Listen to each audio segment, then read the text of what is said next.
eyes. Queen of discord where I stand, chaos in my every hand. Goddess of the wild night, bringing dreams to shattered light. Valhalla's throne is where I reign, with a heart that knows no pain.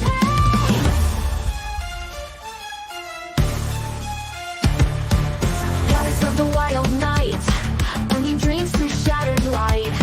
Valhalla's throne is where I reign, with a heart that knows no pain.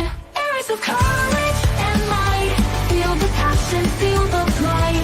Crave the edges of my dance, take a leap, take a chance. Attitude lights up the sky, sassy sparks that never die. In my world you'll find the flame, burning bright without a name. Feel the thrill inside your soul, breaking chains to make you whole. Through the chaos find your way, in my kingdom you will stay. Areas of courage and light, feel the passion, feel the flight. Crave the edges of my dance, take a leap, take a chance.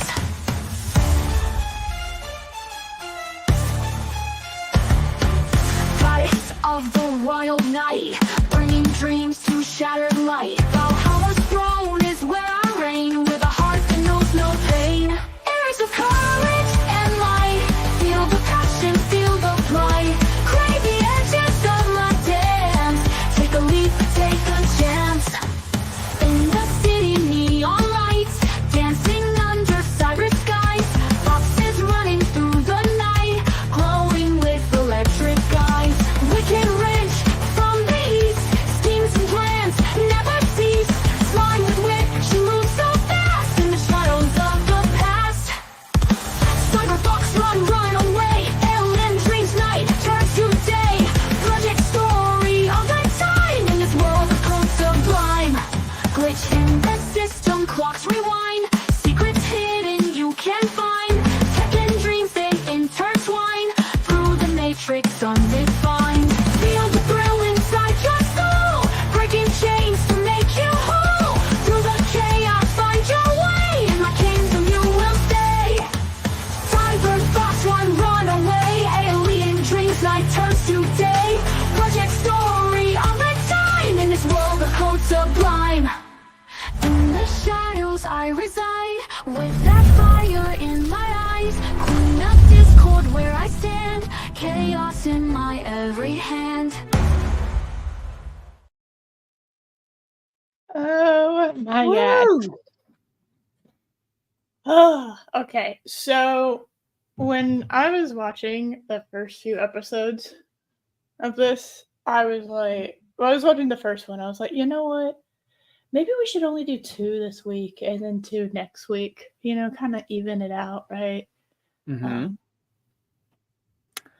Yeah, we're gonna cover 3 of them because holy shit, does 3 was terrible.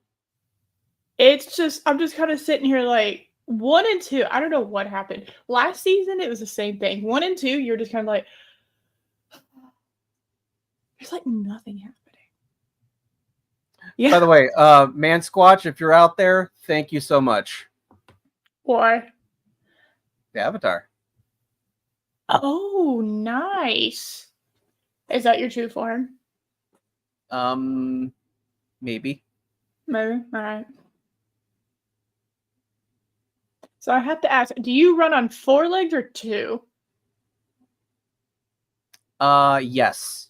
Okay. It depends on the All right. situation. All right, that's what I thought the answer would I be. can go faster on 4. Okay. Yeah. And then, because, again, cybernetic. So I have like a booster that shoots out my ass when I really need to go. Naturally. Yeah. Yeah. Oh my god. All right. So some of y'all might be wondering if you've actually read the full title of this. Sauron. Oh yeah, the description is, oh my god, it's so funny. When the first season came out, it kind of became a meme that they roll their R's. When they Yes. absolutely don't need to, and in no Lord of the Rings did they never rolled their R's. Not really, not that I can recall. At least not to the point that it was very noticeable. Well, and Loki pointed it out on the show yesterday. They don't roll their R's on like other words, only for places and names. Yes.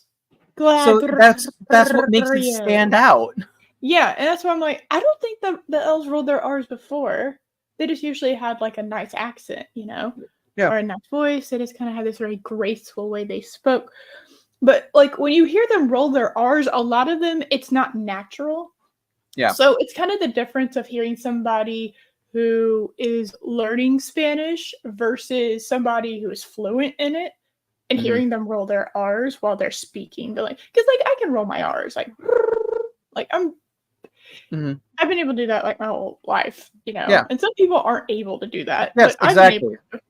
Yeah, it's the same thing with like some people cannot roll their tongue, others can. It's just a thing. Can do both. I'm super special. I can do both as well. No, I'm more special. Well, I mean that's fair. Thank you. If there's one word for Eris, it's special. Shut up. All right. So, but yeah, it's like somebody like very naturally rolled. There are a little bit. It's subtle. It's very subtle. It's just a way of pronouncing the word. It's very as Chris Persia points out in Jackson's movies, the R's were enunciated but not endlessly rolled. It sounded natural. Sauron, like it sounded like that. Like there's the R is always pronounced. Yes. Gladriel, like it's like this like Sauron. there's like Sauron. Yeah, it's like there are these certain consonants in for when elves are speaking particularly that they overpronounce it slightly, like noticeably, but not like over it. But it was still natural. It still sounds natural with the way that they're saying it. It's not natural. It's a fluid motion, but it's like, so they took a meme from the first season, and then they doubled down on it, and it's become like grating. Like you can't. It's like somebody trying to drive manually.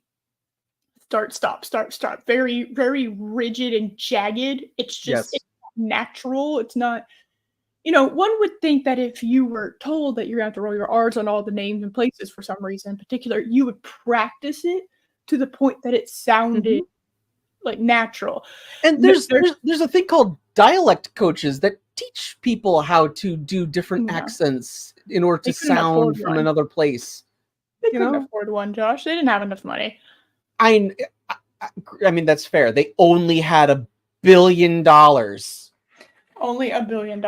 I'm starting to think that if a company spends $1 billion on something, it's almost always bad. Yeah. I mean, think about that. This show costs more money than Endgame, the most expensive movie ever made. Yeah. Think about that. Actually, it might cost... Let me see. It might cost more than the entire Phase 1 MCU. I don't know about that. It might. I don't know about that.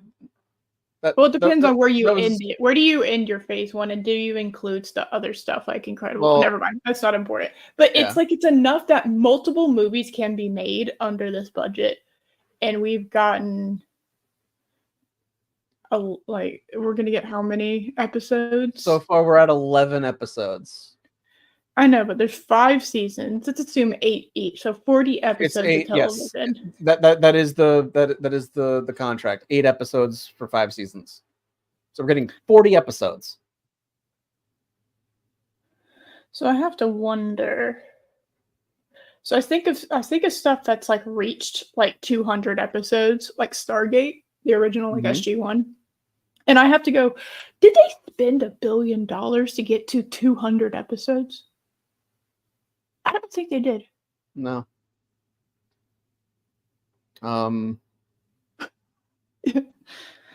Star Trek: The Next Generation, I think, was like 190 something episodes. I doubt that reached 1 billion. Yeah, it's just like $1 billion's a lot of money. That's a lot of money, and that was 7 seasons. Yeah. I doubt they spent that much money for that entire series. Yeah. Because, you know, back then there was a concept of a return of investment. They wanted to make money back. What happened to that? I don't know. Well, hopefully things like The Acolyte is shifting things back towards that concept. Yeah. Like, I don't mind if you want to have your television series not be like 20 episodes. You know, I'm not. If it doesn't need 20 episodes, it's fine, right? It kind of depends on the show, right? Yeah.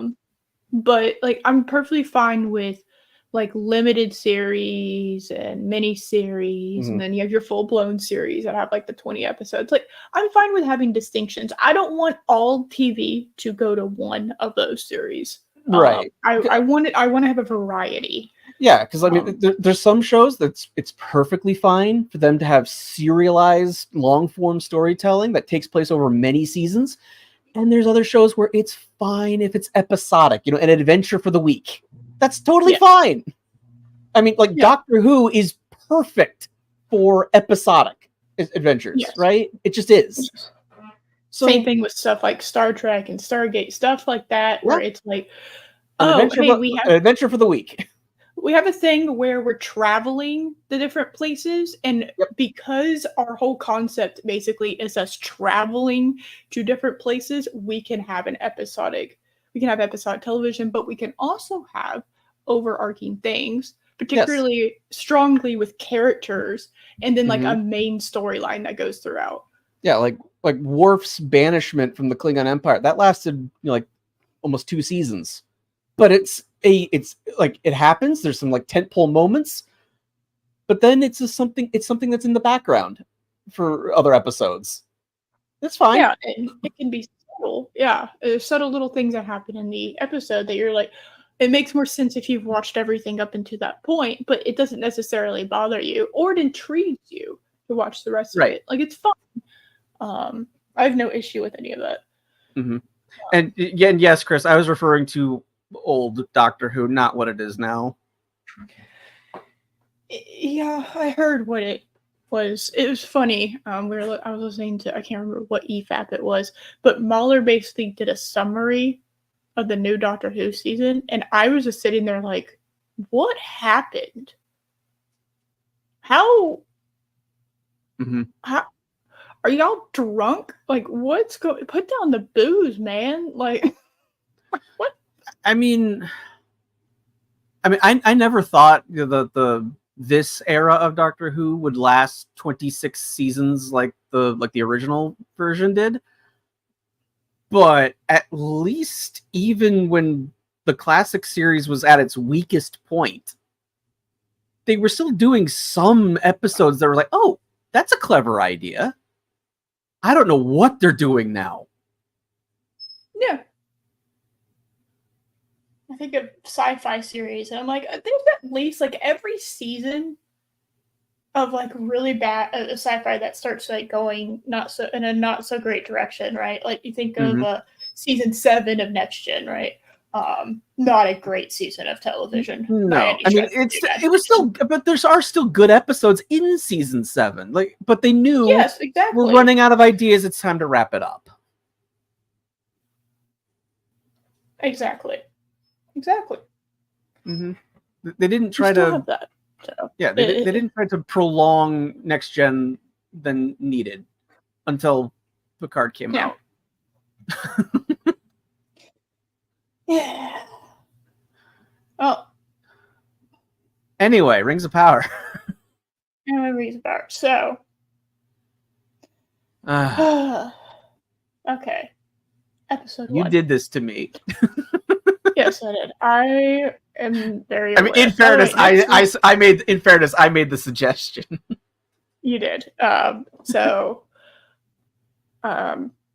Yeah, I spent the week listening to the EVAC coverage of season 1, rewatching season 1, and then watching all 3 episodes. I got about halfway through rewatching season 1, and I just kept phasing out. Oh, I got that. I forgot how boring it was. I was doing okay, and then I hit episode 6, and I didn't get past episode 6. I just skipped to episode 1 of season 2. Like I said, I got to the exact midway point. I watched the first 4 episodes, and I didn't have time to rewatch the other 4. Because they released 3 episodes, and they are exceedingly long. All right, guys. Look, I can't. So I found this out because I was checking. I was like, okay, I can't quite. It's like, it is Thursday. So when on Thursday does it release? Because Loki and I were going to watch them together, but because of my work schedule, it ended up not happening. But I was just curious. On Thursday morning at like 3 a.m. or something like that. Yeah, I look at it and I'm like, August 29th, and I have screenshots on my phone because I just couldn't believe it. August 29th at 3 a.m. Eastern Standard Time. And I was just like, what? Yeah. Are you kidding me? Yeah, you texted me that too. Yeah, I texted it to Josh because I was just like, that's insane that they're going to drop the first episode. Now, again, this was before we understood how many episodes they're going to drop. The first episode of their brand new season that Amazon won't shut up about. It's gonna be at 2 a.m. my time. And I'm just like, on a Thursday, guys, you realize we have work to do, right? Like, I'm not staying up to watch this. I'm just not. Like, I don't know who is in reality. I did not stay up to watch it. I watched the episode 1 when I was getting ready for work that morning. I watched it yesterday. I watched the episodes. And then I come to find out that Thursday, so that Thursday after I get back from work, Loki informs me that they dropped 3 episodes. That's almost half of their season. I know. It's like I could kind of understand. I could understand 2. Maybe 2. 2 is the absolute max. Even then, you're pushing it a little bit. I could understand, especially when these episodes, all 3 episodes are over an hour. Yeah, so 2 episodes only make sense to me if you're doing a 2-parter season premiere. Only time, in my opinion. Only time it makes sense. Okay. Look, you do not need to drop 2 episodes of a show when it's serialized, because you end episode 1 with a grabber, right? It's like a moment that's like, ooh, I want to know what happens next. The problem is this story has nothing grabbing anybody. No, it doesn't. But yeah, Except 3 episodes. The only thing grabbing people are the memes. The memes are utterly glorious. Just so good. We'll get to the orc family. Don't get me started on this stupid orc family. I took a screenshot of that and sent it to a friend of mine who's a huge Tolkien fan. Like he knows the lore way better than I do. I texted it to him, and he replied with, "An orc family's okay in WoW, not Tolkien." Yeah, orc family's okay, like in WoW and D&D, where you could potentially maybe play an orc, right? Or some sort of fantasy lore where orcs are like, or like a more civilized. But that's not Lord of the Rings. No, Lord of the Rings, they're literally like, imps isn't the right word, but kind of like imps, where they're created to serve a singular purpose. Which is, in this case, to serve whatever evil force decides it wants to take over Middle Earth for that day. Oh my! I just saw the subtitle that you put in. Brawwin is the real MVP. There you go. Okay, I just noticed we'll that. get to that. I'm glad you saw that. Yes, no, I was very proud. By the way, Brownwood has become my favorite character. I will get to why she's my favorite character. Brownwood is now my favorite character of Rings of Power. I have to say. I texted you when I was rewatching season 1, Yes. and I flat out told you I kept phasing out every time Brawwin and the elf dude were on screen. It's Elfman and nothing. None of their scenes stayed with me at all. Yeah, I love it when the kid was okay, but those two together, I just did not care. It's so just like I don't know. I had the same kind of reaction to the stupid Hobbit people. The Harfoots. Until they get to the point where you start realizing exactly how horrifying they are. I told Josh when I told Josh, I was like, I forgot the Harfoots existed. Apparently my mind completely snapped that out of existence because of how So all right. Yeah. Episode 1. Let's get into this. Yes, because we have a lot to cover. Yes. So episode 1, and I'm being good.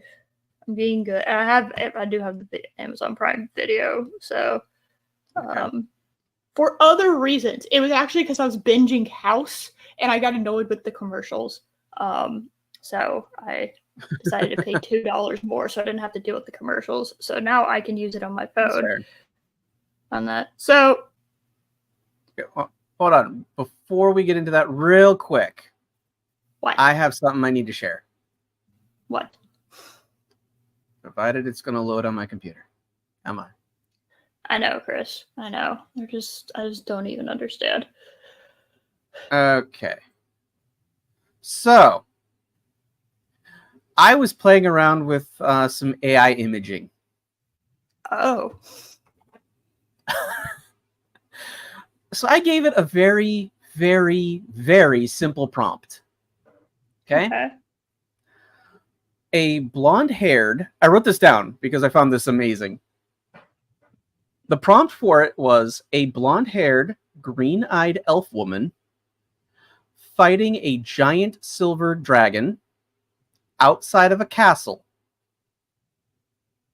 Period. Full body shot. That's it. That's the prompt. So I can see where you could have potentially gone wrong there. But okay, there you go. So I wasn't expecting that.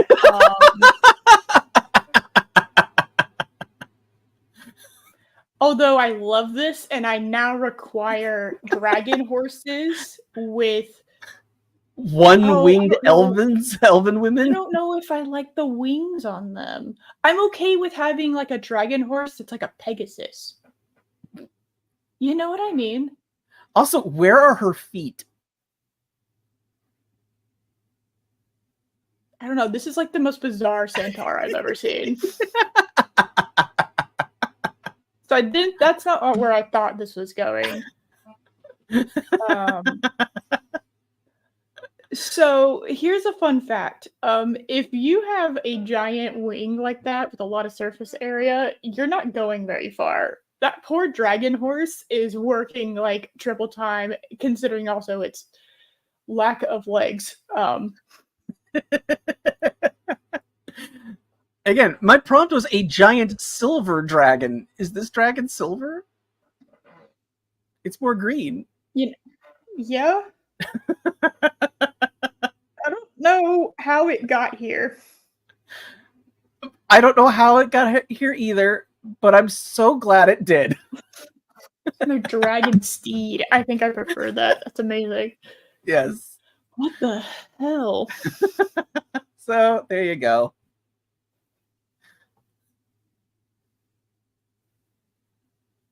All right, Rings of Power, damn it. I was just playing around with my AI generator and I had to share that image. What the hell?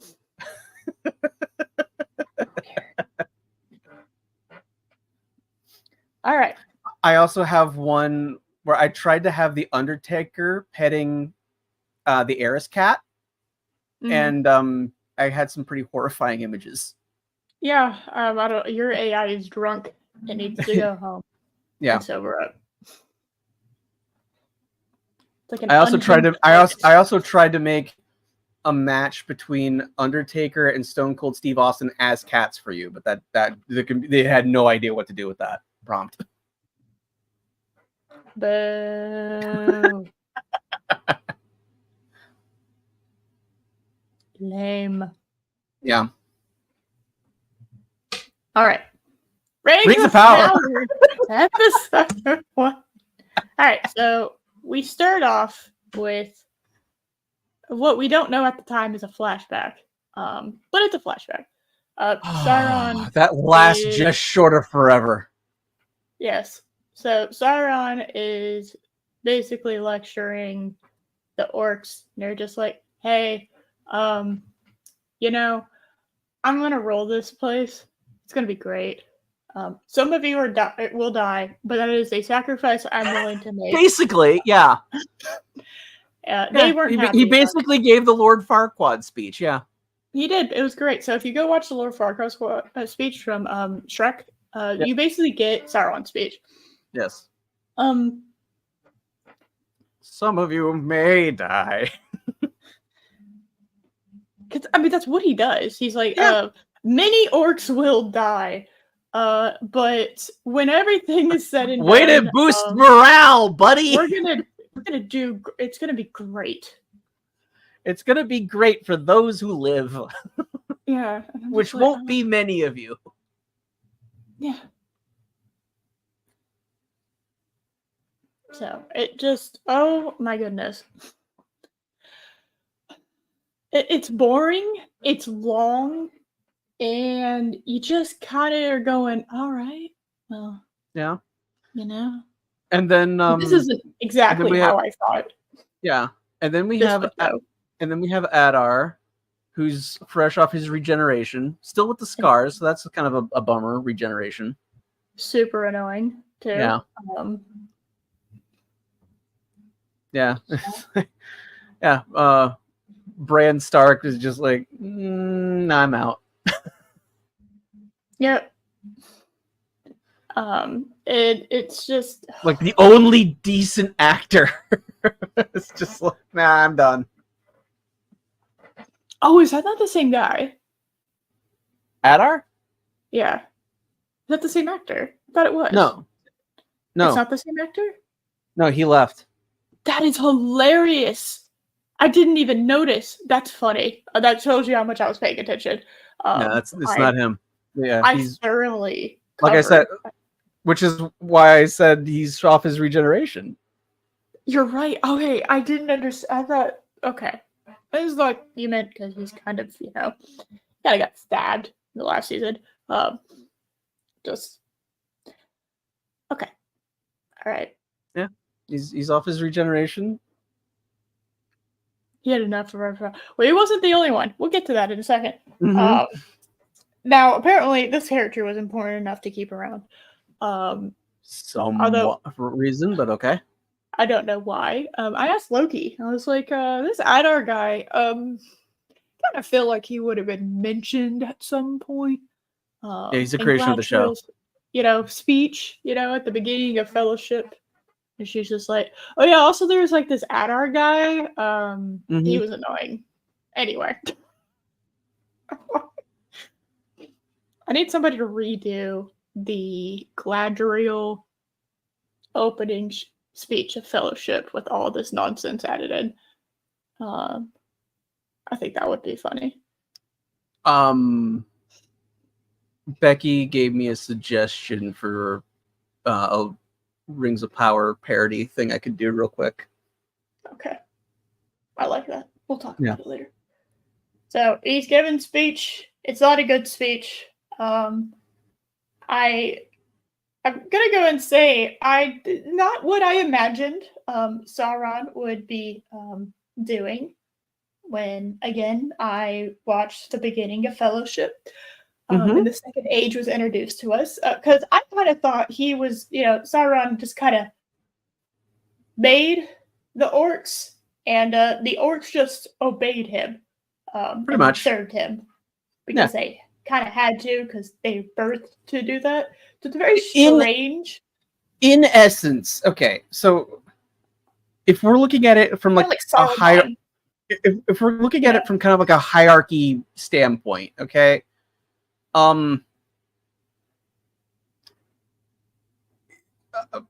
Sauron is kind of like an angel, like a fallen angel. Yes, The he's like orcs would, Lucifer.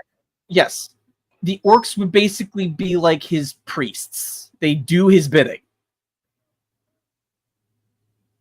So kind of like demons of sorts. Not like the head of the demons, but kind of like demons. Or maybe a lower. Like, what do you think? Yeah, because they're lower than that. Because I mean, they can be killed. They're expendable. Yeah, because I mean, Lucifer's kind of basically a demon as well.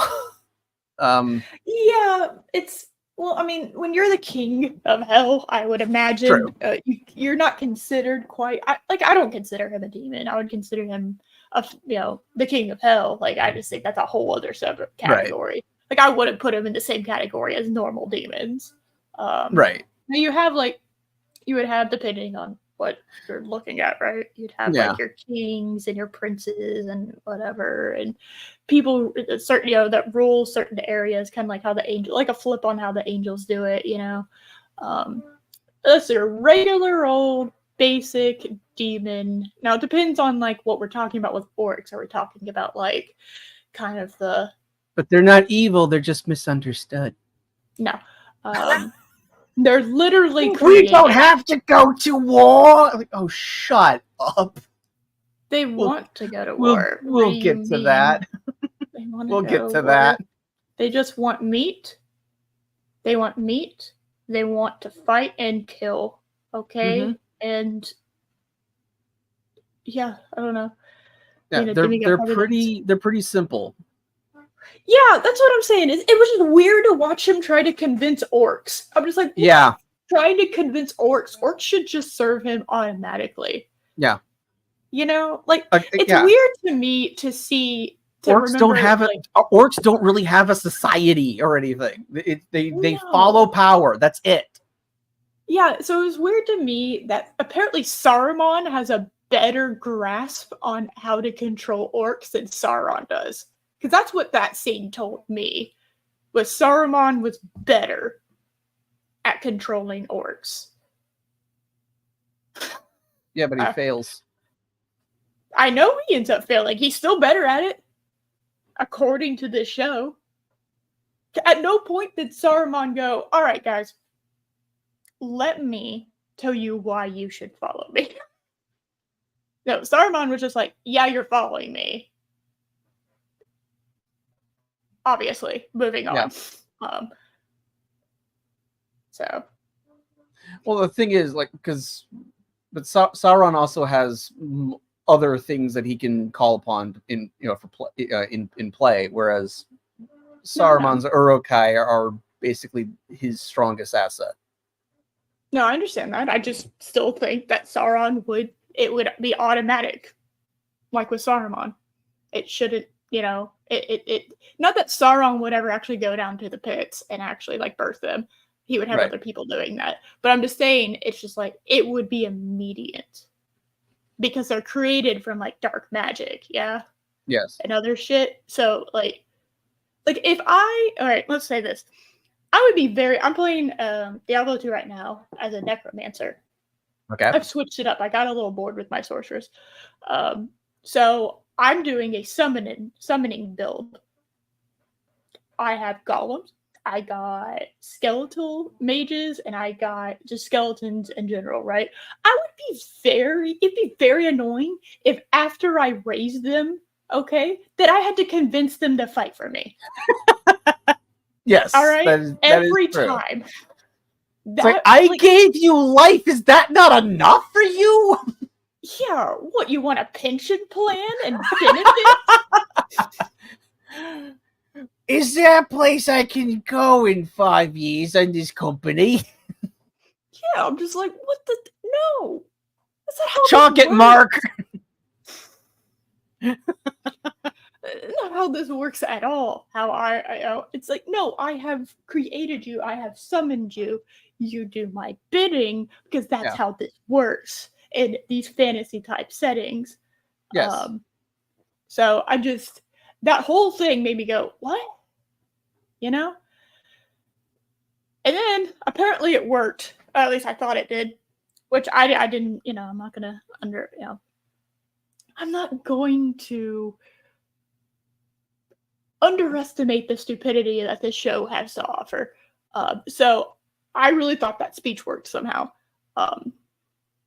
As Galadriel's existence last season is proof enough. Okay, that somehow this worked. And also, I just want to point one little thing out. What? The card that you make has like his eye perfectly in between our two boxes. Yeah, I noticed that like about 10 minutes ago, and I was very proud of myself that I managed to do that. Sauron's it was totally eye, intentional, right? Very intentional. Yes, very intentional. Yes. Anyway, sorry, I just noticed that and I wanted to call it out. Thank you. I appreciate it. Yeah. Good job. Thank you. You did good. So Adar goes to crown him, which was again a bizarre moment. Yeah. Because like, again, why does Morgoth's second in command need to be crowned by some random elf dude? Yeah, also, if you remember in season 1 of this show, he already had that crown. It's kind of part of his helmet.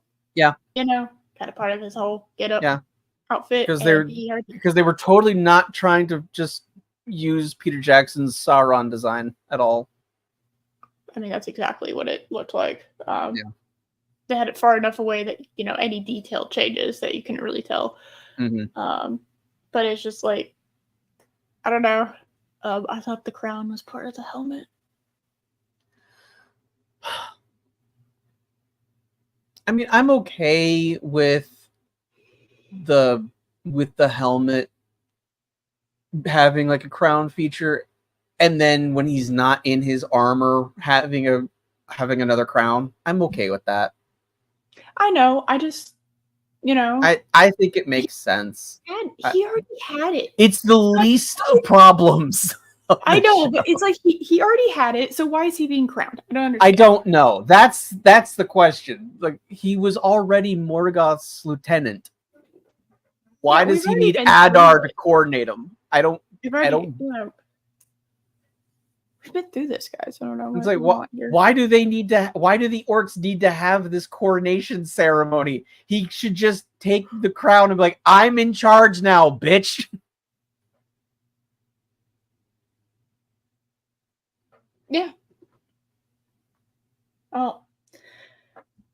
Adar is about to crown him, flips the crown over and stabs him, which, wow. Plot twist. Maybe don't design your crown so it could stab you.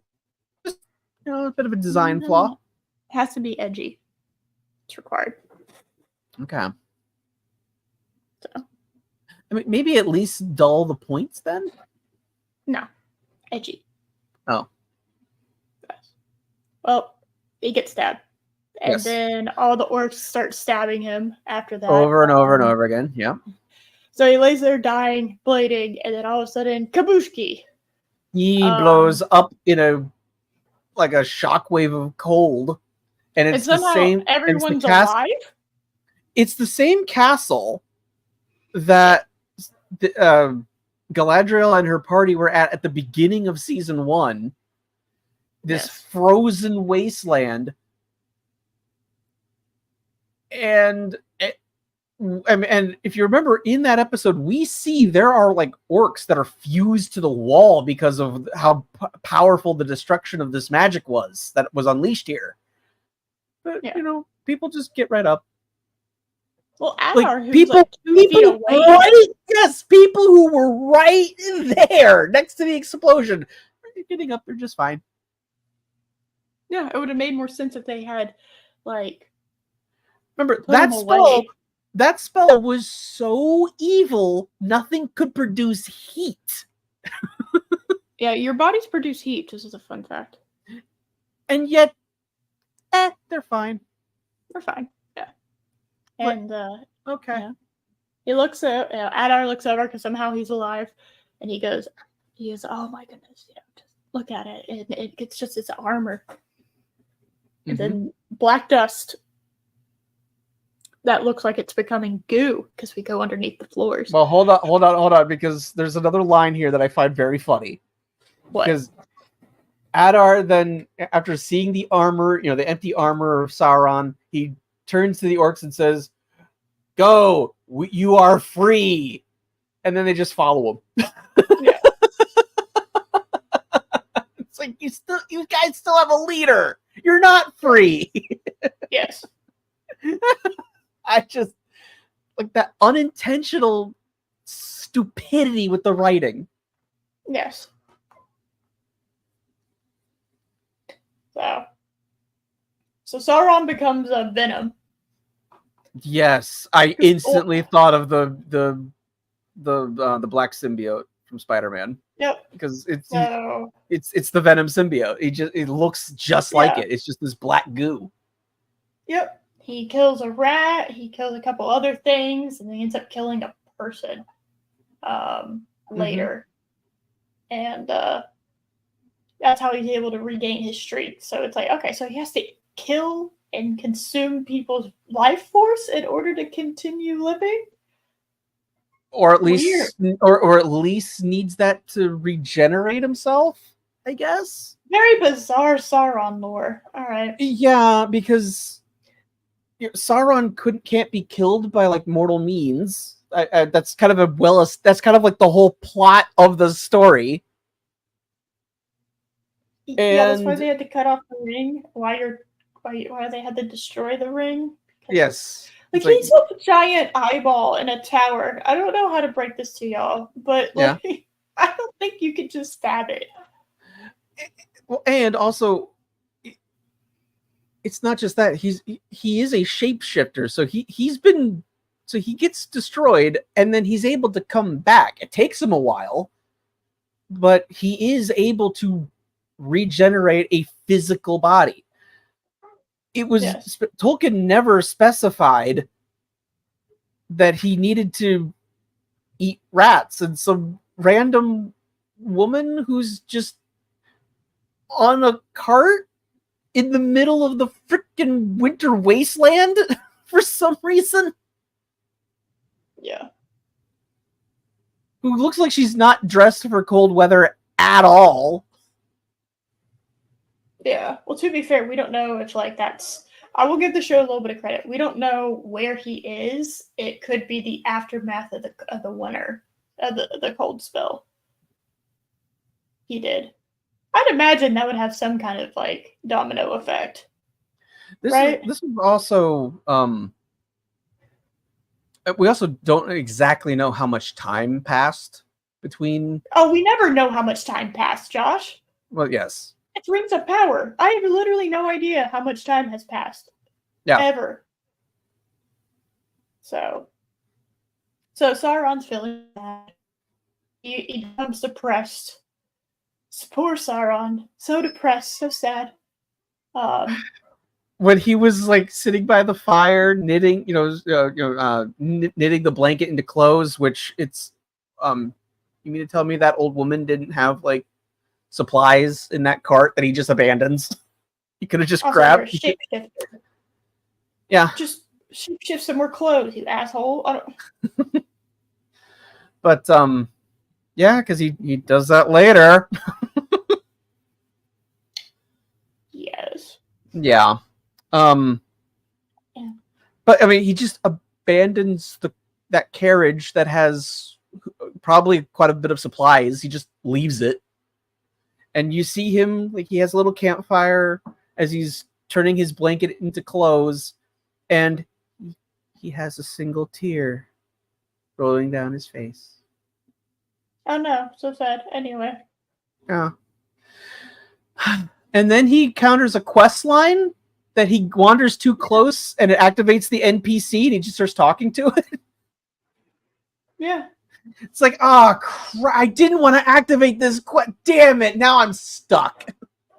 Oh, now I have to do the thing. So the old man gives him a pep talk. And it's just like, hey, For buddy, some reason.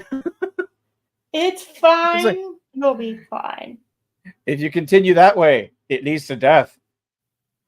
Why don't you come join us, stranger? Like, oh.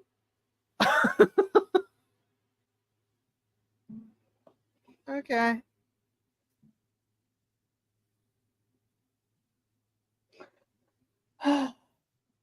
Yep. And then, he's like, okay, oh, look, it's the symbol thingy that he has around his neck from the other. Okay. From the season Interesting, 1. Interesting. Yeah, okay. Interesting. Who is that heraldry for? Like, it is from our king. He's no longer with us, but we still serve him. Come join us. Come join us. All right. So then we're on a boat, and you go, oh, this is the boat thing that I guess got destroyed by the worm? Question mark? From the first season? Okay. Yeah. That's able to roar underwater. Yep. I mean, you could roar technically underwater. It just wouldn't sound like... No. There's a reason why animals that do make underwater sounds, they're like clicks and like whines. They're not like roars. It's something that requires air. It's just something that's going to sound a little silly. Yeah. Or, it's just, it's just, yeah. So, he's on boat. And was it Jaws 3, I think, where the shark was roaring? Yeah. I don't remember. Jaws 3 is a cinematic masterpiece. Is that the one where they're at? That was the one that was filmed in 3D, so they keep doing like things coming at the camera. Yes. Those are always funny. With the underwater base where the shark is just motionlessly swimming towards the window. Yes. Beautiful. It's beautiful. It is beautiful. It's better than Rings of Power. Unironically, yes. Moonfall is better than Rings of Power. Oh, hell yes. By the way, I finally showed Becky Moonfall. She's finally watched it. Life is complete. Yes. Yes. Did you like it? That quest line is now completed. Nice, nice. And yes, she enjoyed it, I'm guessing? Yes, she enjoyed how stupid it was. Excellent. Great movie. It is.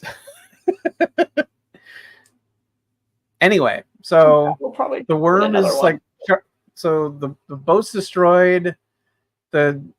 Some pieces of wood fall on the old man character that activated this whole quest line. And he's like, help me. And then Sauron just takes the heraldry thing and just leaves. Yep. In front of people, which is great. Yeah. And then they're on and then he gets knocked overboard and the giant sand sea worm thing, whatever. I was trying to make a joke. Yes. It's a long Nessie. There you go. Because it's foggy. Therefore, we must be in Scotland. I was trying to think of the sandworm creature from Star Wars. Sarlacc. Dune. Sarlacc, okay. Sarlacc. No, Sarlacc's the thing that ate Boba Fett. Is that what you're talking about? Yes, those are giant sandworms. Oh, I thought you were talking about the worm thing from Empire. Oh no. I was from Jedi. Okay. It's not a cave. Oh my goodness. Anyway, so the giant creature's like not running, but it's coming towards them, and then and then Sauron gives him a look of "I'm evil," and the creature's like, "Oh, I'm sorry, master," and sorry, sir, I didn't know. And then roars away in terror because roaring underwater. Of course. And that's where we get caught up to him meeting Galadriel in season 1. And that took 23 minutes. It took forever. It was so slow. Yes. Blah, blah, blah, blah, blah, blah, blah. Ugh. Oh, hey. And the thing is, did we... Okay. I have to go to the bathroom. How dare you? Oh my. And my question is about that whole sequence. What purpose did it serve? Why did we need to know why Sauron was out in the middle of the ocean? Why did we need this backstory? The only thing I can think of is they wanted to establish that Sauron can shapeshift.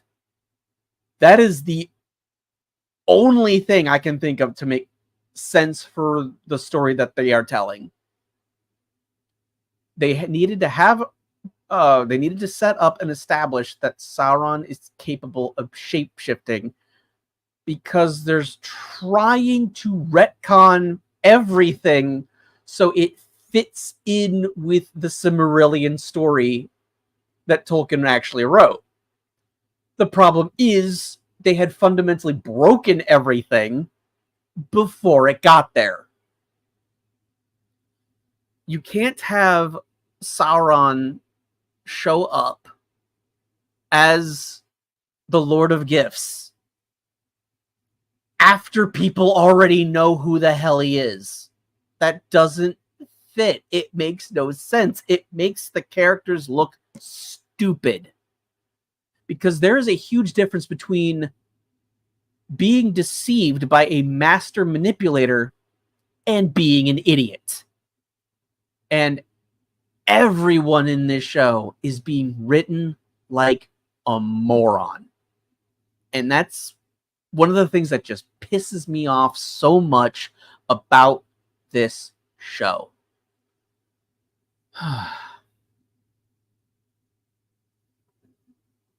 The Incredible Mr. Limpet.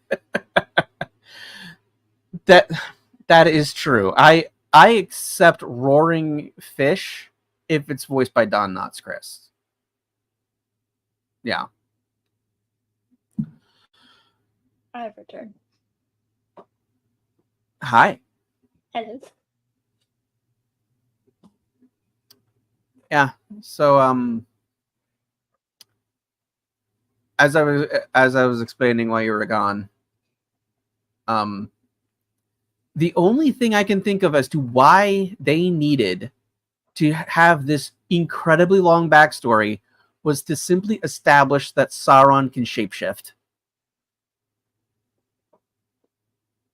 Oh, they had a scene, I think it was episode 3, where they kind of cover that he can shapeshift. Yes, but I think they wanted to have that established as one of his abilities. Yeah. I think they wanted to have that be an established thing. Okay. So that way it doesn't come completely out of nowhere. I mean, it kind of does. It's a weird thing to have. It still does. It still does.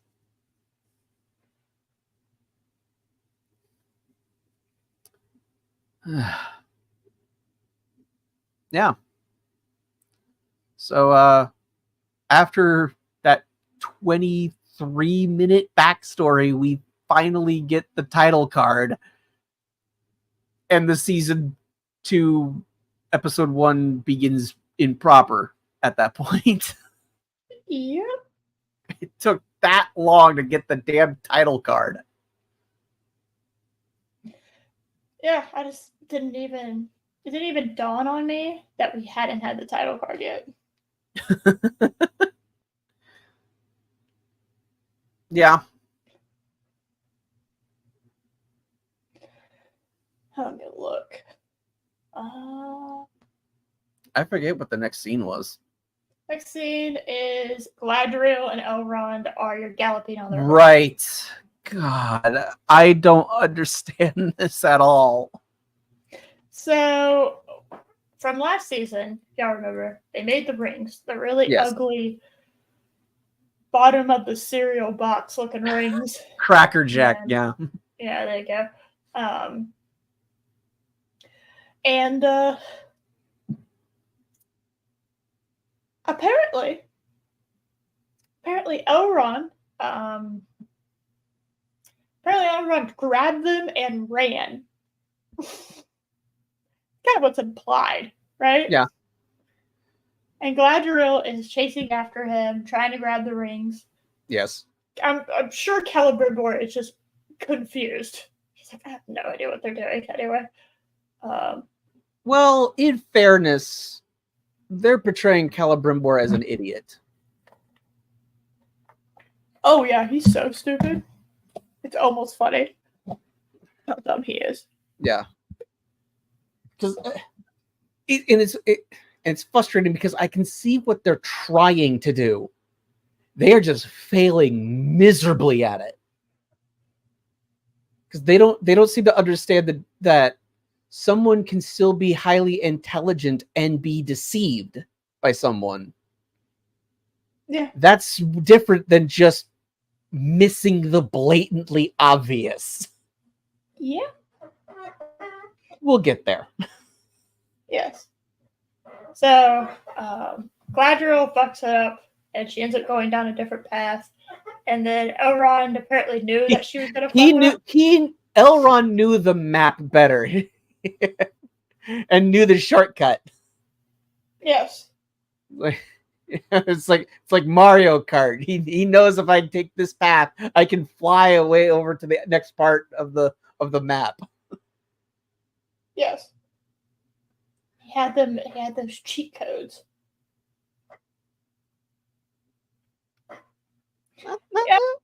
No, you can do it. You can do Mario Kart and still win without the cheat codes. He knows Elrond where. Specifically had the cheat codes.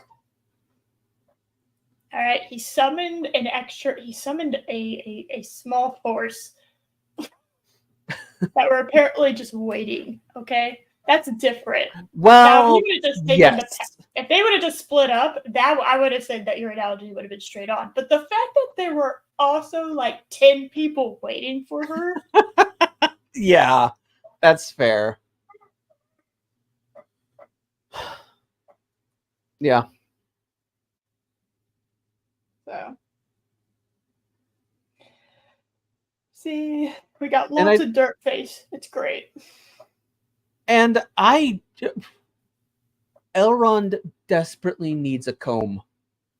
What is going on with his hair this season? I don't know. I think all the elves look derpy as shit. Oh, absolutely. At least the dwarves look like dwarves. All right, my God. I will grant them that. I think the dwarf scenes are easily the best ones. Oh yeah, by far. I could deal with it. Disa is not just tolerable, but I actually almost enjoy her as a character. Until the end of last season when she just goes full Darth Vader. No. Or she's like talking about taking over the kingdom. It's like, where is this coming from? Yeah. I mean, you have to admit that was funny as hell. It was. Together we can rule the galaxy. But for the most part, I like Durin and Disa. I actually kind of enjoy those scenes. Yeah.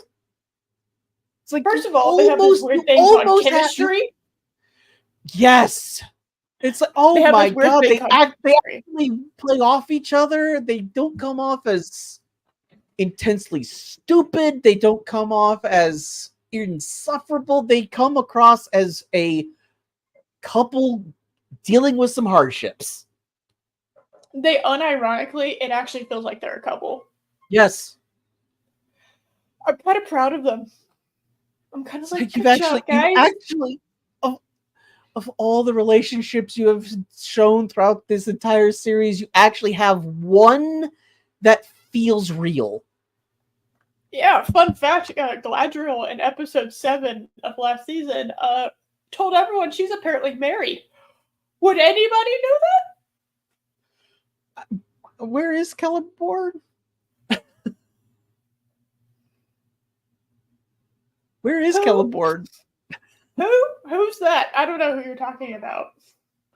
And no, I'm not gonna let go of the fact that they just gave Galadriel and Celeborn oh crap, what's their names?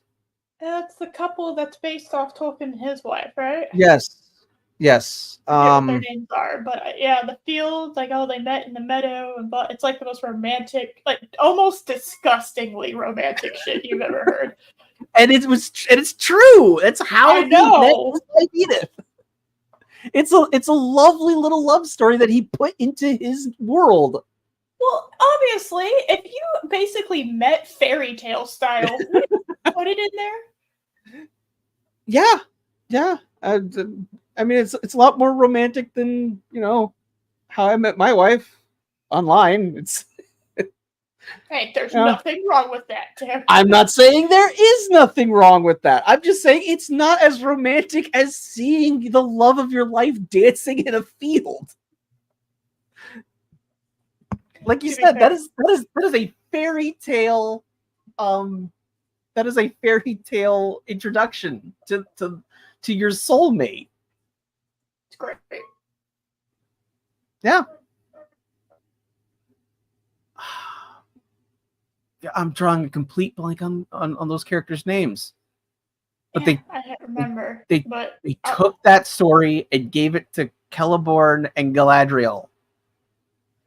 Also, But that's not how they met. But something else that's driving me crazy is the fact that I know that Elrond is supposed to marry her daughter. Yes. And there is no daughter to be found, which kind of is implying to me that she's going to the daughter's going to be born, and he's going to watch her grow up and then marry her. And that's one of the worst. That's one of my least favorite tropes because it's so creepy. It's like very, very. But I hate that trope. The idea of, oh well, he's a protector or whatever. I'm like, no, we call that grooming. Thank you very much. That is called grooming. And if memory serves, I do believe his daughter, or Galadriel's and Celeborn's daughter, I think she's older than Elrond. No, I thought she was Like born. like Elrond's like 2,000 years younger than Galadriel. Yeah. That's what I thought. There's a significant age gap. He looks at her with reverence. Not as a friend. He ever, like, in The Hobbit, when they were sitting together, did you get friendly vibes from them? Or did you get, like, that's my mother-in-law? And also she's, like, head bitch around here. Like, Yeah. You know? Like, I've earned my spot at this table, damn it, but oh my god. Yeah. I don't know. You just never really get friendly vibes. You just get, like, it's just, I don't know. Completely fucked up when Elrond was supposed to be in here. I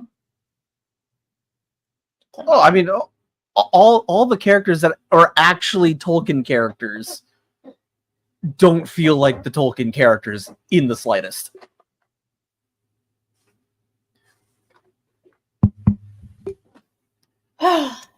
Anyway, so yes. So Galadriel ends up being escorted Well- to Gilgalad. Gilgalad, Gilgalad. Yes. who, my God, I think it was I think Arwen mentioned it yesterday. For the fairest of all the races, how come they all have such punchable faces? Yeah. Like, none of them look like elves. I'm telling you, none of them look like elves. I mean, Morford Clark's probably the closest, and she does not come off as a high elf at all. No.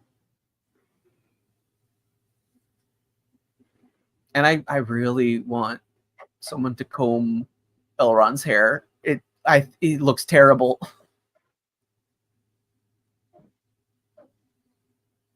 Yeah, it's like, okay, Elrond, you partially blow dried your hair.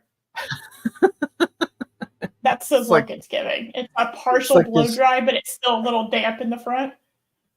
Because like you blow dried it from the bottom up, but the top of it still is a little damp. That's what it looks like.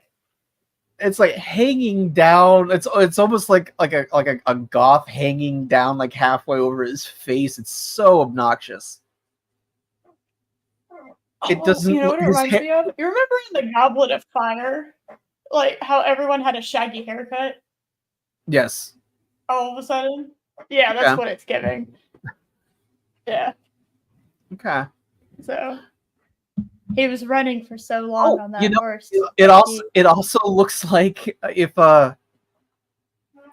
Trump let his hair grow out but kept the hairstyle the same. But not with as much hold of hairspray. Yes. Yes.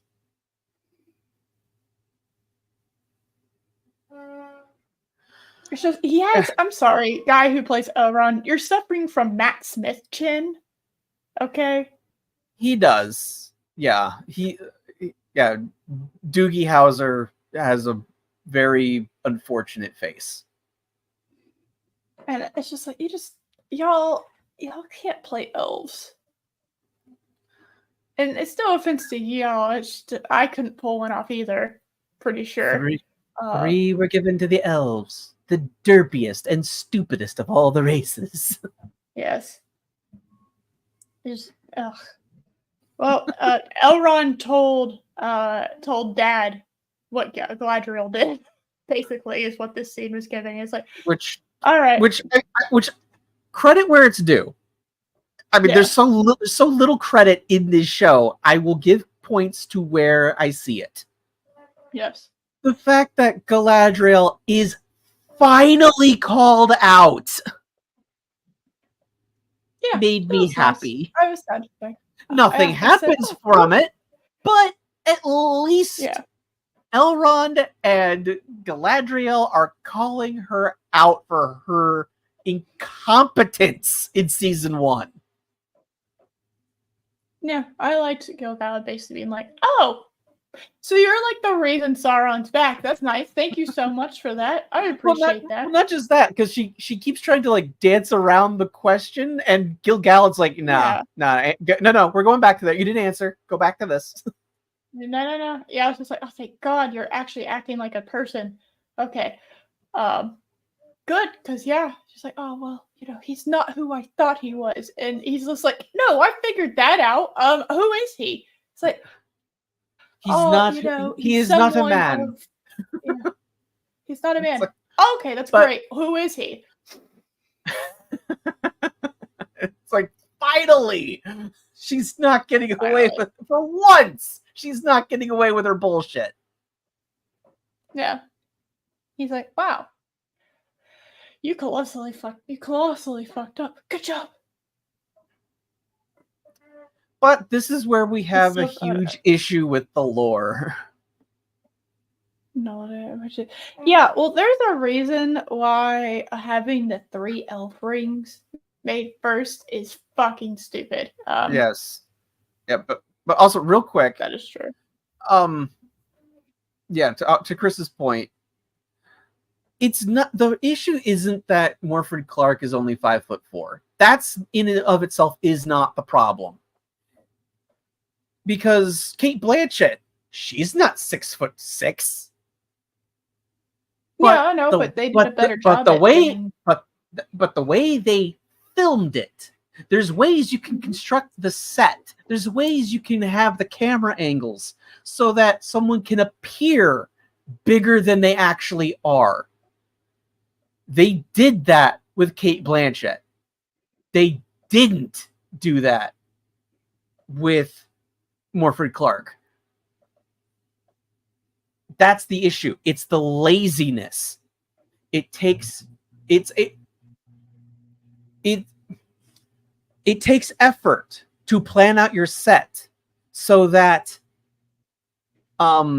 where one actor is standing next to another actor, even though there's a huge height difference, you can have them be the same have them at the same head level because of the way you constructed the set. There's ways you can do that. It takes effort. That's the problem. They didn't do any. They don't try to make any of the elves appear to be these tall, glamorous beings.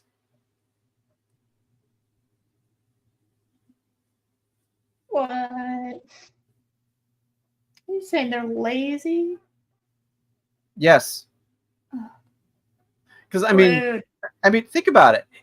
There's the scene in Lord of the Rings in Fellowship when Galadriel is, just almost like gliding down the stairs to the well, and yet we see Frodo like having to climb down them almost.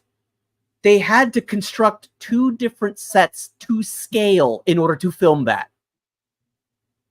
Nice. I did not know that. Mm-hmm. Yeah. Frodo isn't just walking down them. He's kind of having to take like a big step down and kind of almost climb down them. Whereas Galadriel just glides down those steps. Yes. Because they constructed the set 2 different sets for the 2 different actors so that when they edit it together, Frodo looks small compared to Galadriel. Elves should wear out more. Yeah, that's what I'm Yes, saying. that's also true. Beauty. Yes. I mean, Kate Blanchett, Orlando Bloom, Lee Pace, Liv Taylor, they are unnaturally beautiful people. I totally buy them as elves. Hugo Weaving's a bit more of a stretch, I'll admit. But he's half human, and that's why I'm okay with it. And he was also a warrior. He's seen things. I'm willing to give it a pass. And he plays the character well. You buy him as this wise old soul. Yeah. Like, I do buy him as an elf. Like, yes. I just do. I don't buy him as a full elf, but he's not supposed to be a full elf. Right. He's literally called Elrond Half-Elven. Yes. And his daughter looks more like an elf than he does because he got with an elf. So she actually has more elven blood than he does. And just like in reality, I have no idea how Hugo Weaving produced Liv Taylor, same way as I don't understand how Steven Taylor really produced Liv Taylor.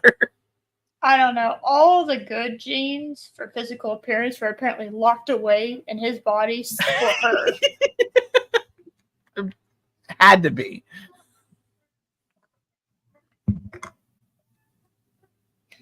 Oh.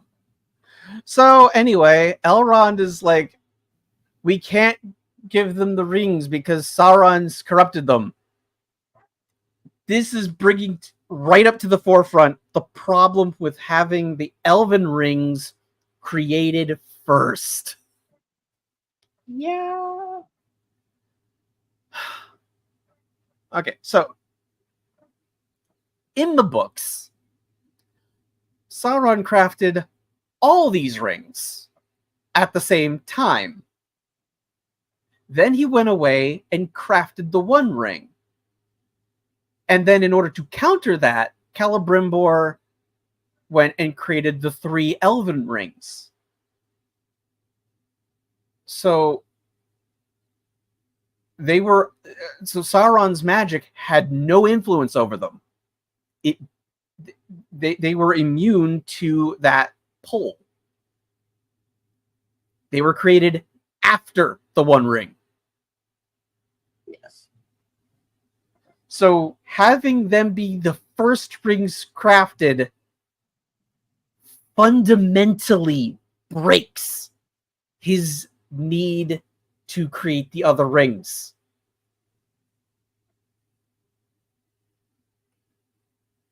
What? Are you suggesting they did it dumb? Yes, they did. No. There's a reason why Tolkien had it so that the 3 rings for the elves were the last ones made. And why they're still wearing them in Lord of the And why they're still wearing them, why their magic is unaffected by the One Ring. Now, when the One Ring is destroyed, those rings lost their power because they were still part of the same magic, but they didn't have Sauron's influence. Right.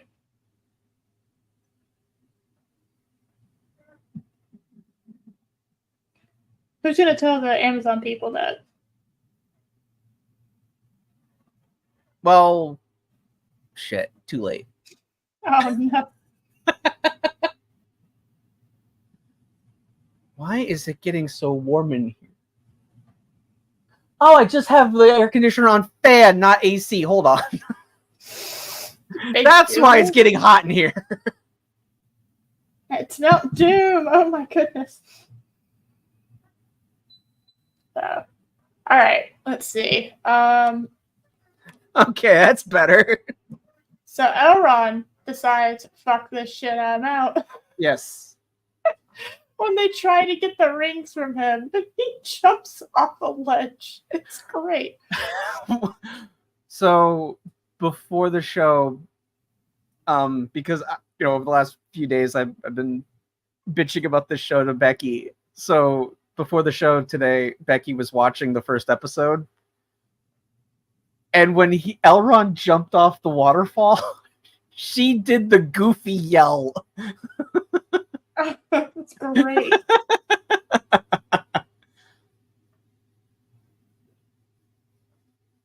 So, yeah.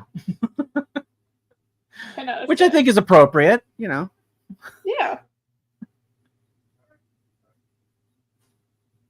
I mean, obviously. Yes. And after that is when she turned it off. She's like, I can't. I'm done. Yeah.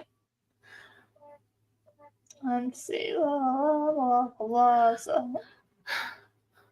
goes on for so long. Because I'm watching. I am doing no such thing, Chris. She decided to do it for herself. Yes.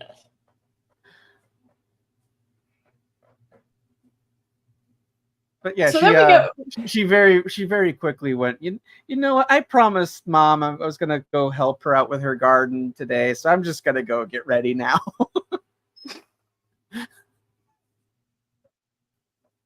Hilarious. Yeah. So we then cut to Mordor? Question mark. This whole portion, dude. I have no idea what's happening here. I'm so confused. I almost want to skip over it because I'm so confused by it. Even though I guess I have to talk about it. It's just like, Well, because it's so inconsequential. Sauron is captured. Yes, because we had that shot at the end of season 1 where Sauron has arrived in his domain of Mordor. Yeah, and now he's in chains getting his ass beat by orcs. And I'm just like, what the hell, dude? Presenting himself as the king of the Southlanders for some reason. Yeah, for some reason. I don't get it. I don't either. I have no idea. I also just love the one dude because they're bringing the Southlanders in like one by one. It's like, do you swear fealty to Adar? The one guy like takes a moment and then is instantly just stabbed. It's like, give him a chance. You're not allowed to think. Die. You're not allowed to like contemplate surrendering your freedom. It's just you instantly submit or die. That's it. Like, really? Like, you get like 1 second and then you're done. Yeah. And So the next guy that kneels, he's then taken away, and they put the brand of Sauron, or of Mordor, like on the guy's neck. And Yeah. I don't know if anyone else caught this, but the way they like bent his head in order to like put the brand on, his neck was kind of like folded up a little bit. So that means the brand isn't even. So when he's like gonna be like standing up normally, the brand's not gonna be accurate. it's great. Okay. Fantastic. Yes. I've not seen anyone else comment on that, but No. I got it. I did not notice it at all. No, I Yeah, was too focused on the fact that he had a Sauron slight was- he had a slight neck fold when he got branded. It's like, oh, so the brand's not gonna be even. Great job, guys. Yeah. I was just focused on the fact that Sauron was there and just dramatically baiting himself. He's just like, yeah, there's a sorcerer and shit, and he's great and whatever. And that's it. That's all that scene really is people getting branded, killed, and Sauron just baiting himself. That's it. That's all that scene is. Yeah. It's boring, and I just don't even I don't understand.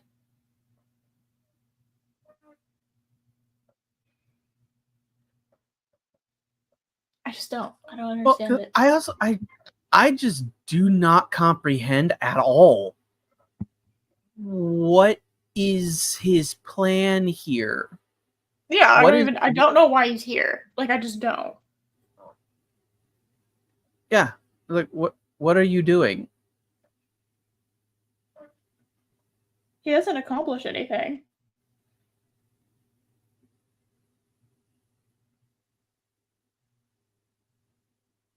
I don't know.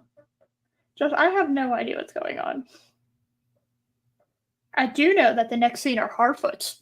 How exciting.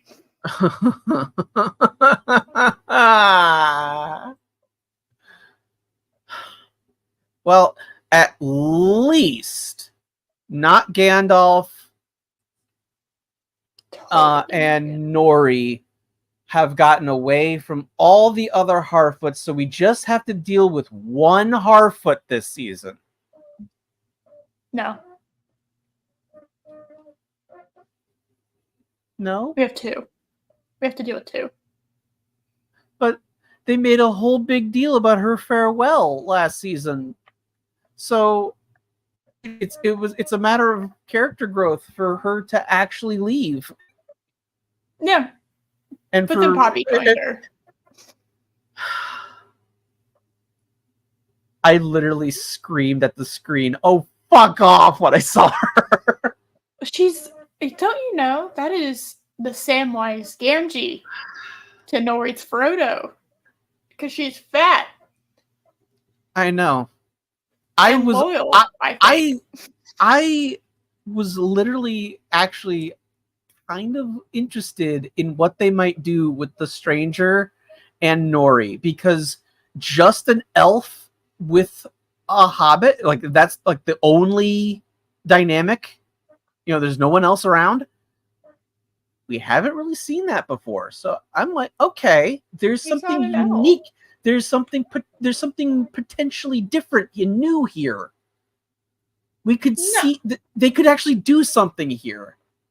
No. But no, they had to immediately bring in Poppy. So we have our not Frodo, not Sam.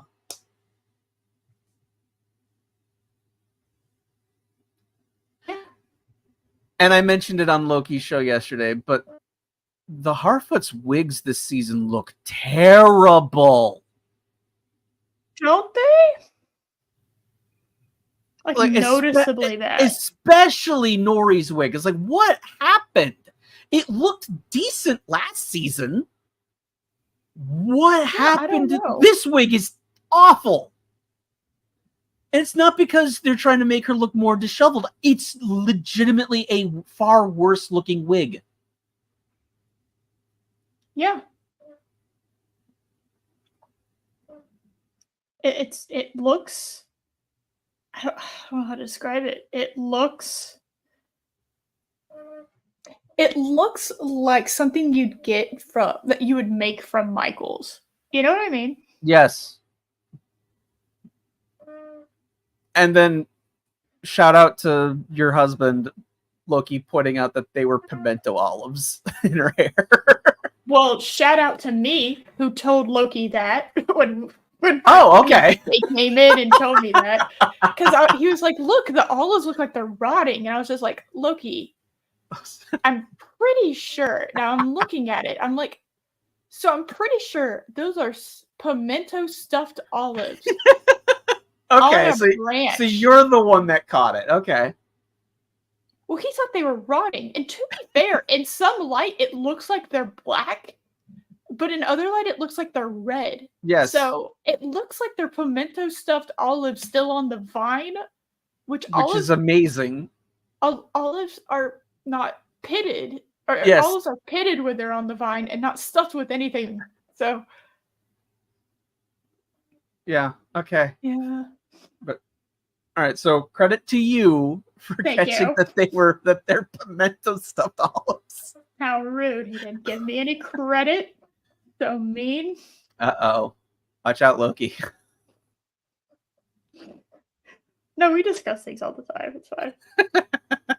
You mean husband and wife spend time together and talk about things? What? That's insane. No.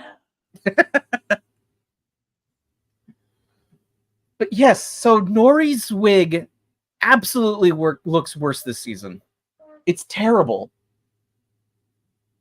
And I'm not usually someone that notices like things like wigs and costuming. I'm more focused on like the story and the characters. So when I notice like the wigs and the costumes, that's a problem. It means it's bad. Yes.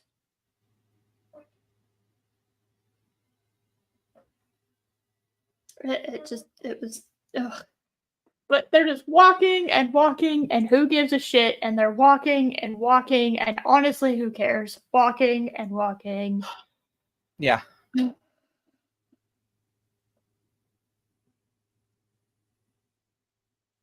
I mean, really, who gives a shit?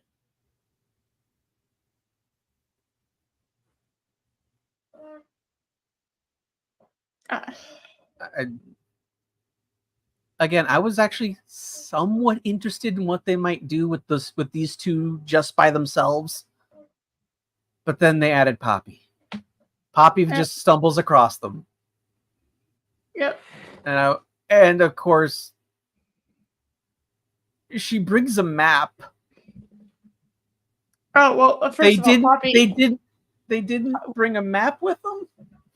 Yeah. Well, hold on a second. We're not to that point yet. Okay. We have to get to the so they're starving because apparently they didn't bring anywhere near enough food, which is just utterly hilarious. Well, because they're trying to walk to Rune.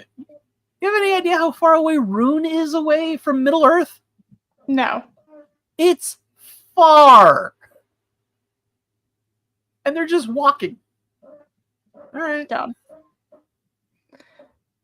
Absolutely dumb. They let me see yeah, if I they can didn't find bring a enough decent map. They didn't bring any provisions. They're starving, and then he totally not Gandalf explodes a tree trying to make it bear fruit. And as bugs, you do. And they eat the bugs. And I'm like, good for you. I'm not gonna do that. And yeah, it's just He's like, I need a staff because I don't have any control over my power without my staff. And I'm just like, dude, you are a shit wizard.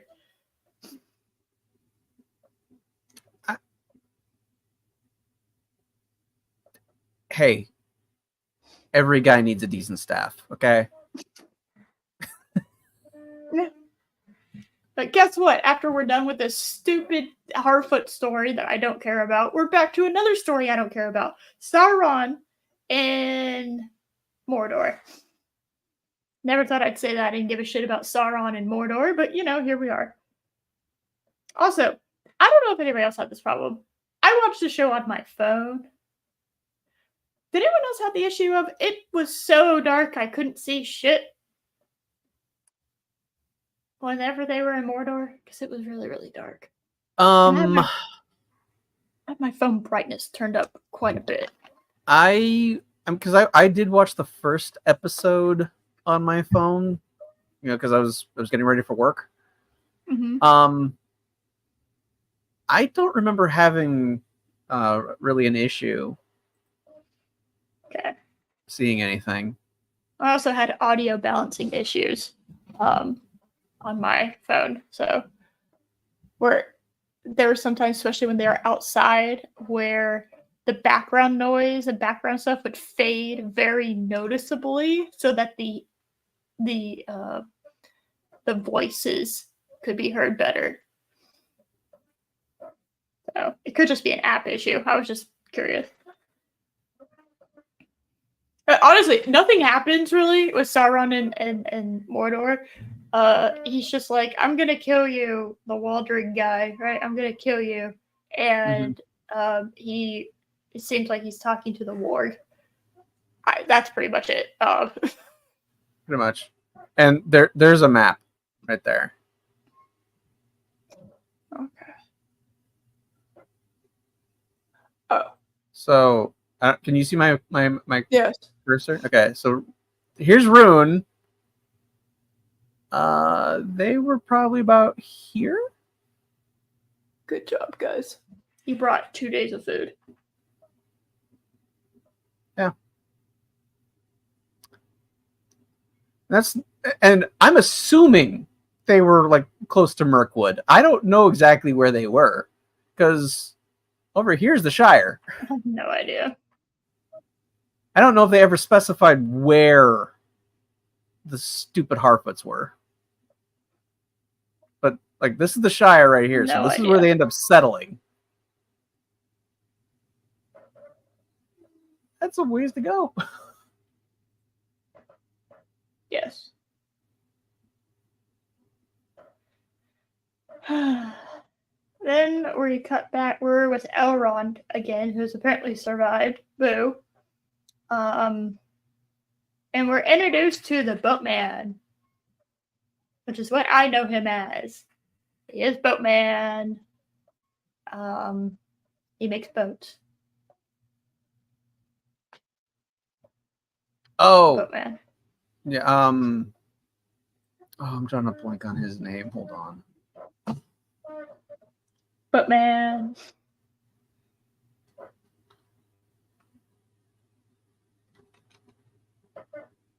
But Boatman's a great name. Boatman is a good name. Yes.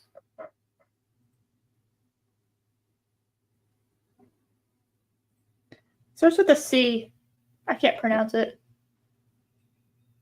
Yeah. Hold on. Okay. Come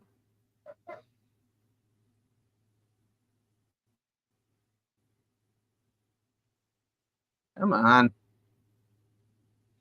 And Revel as he Googles. The One Ring wiki kind of sucks. Yeah, it kind of went downhill, didn't it?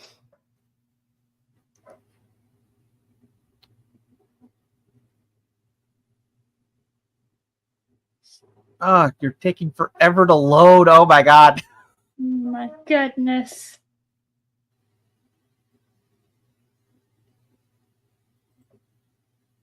Oh my god.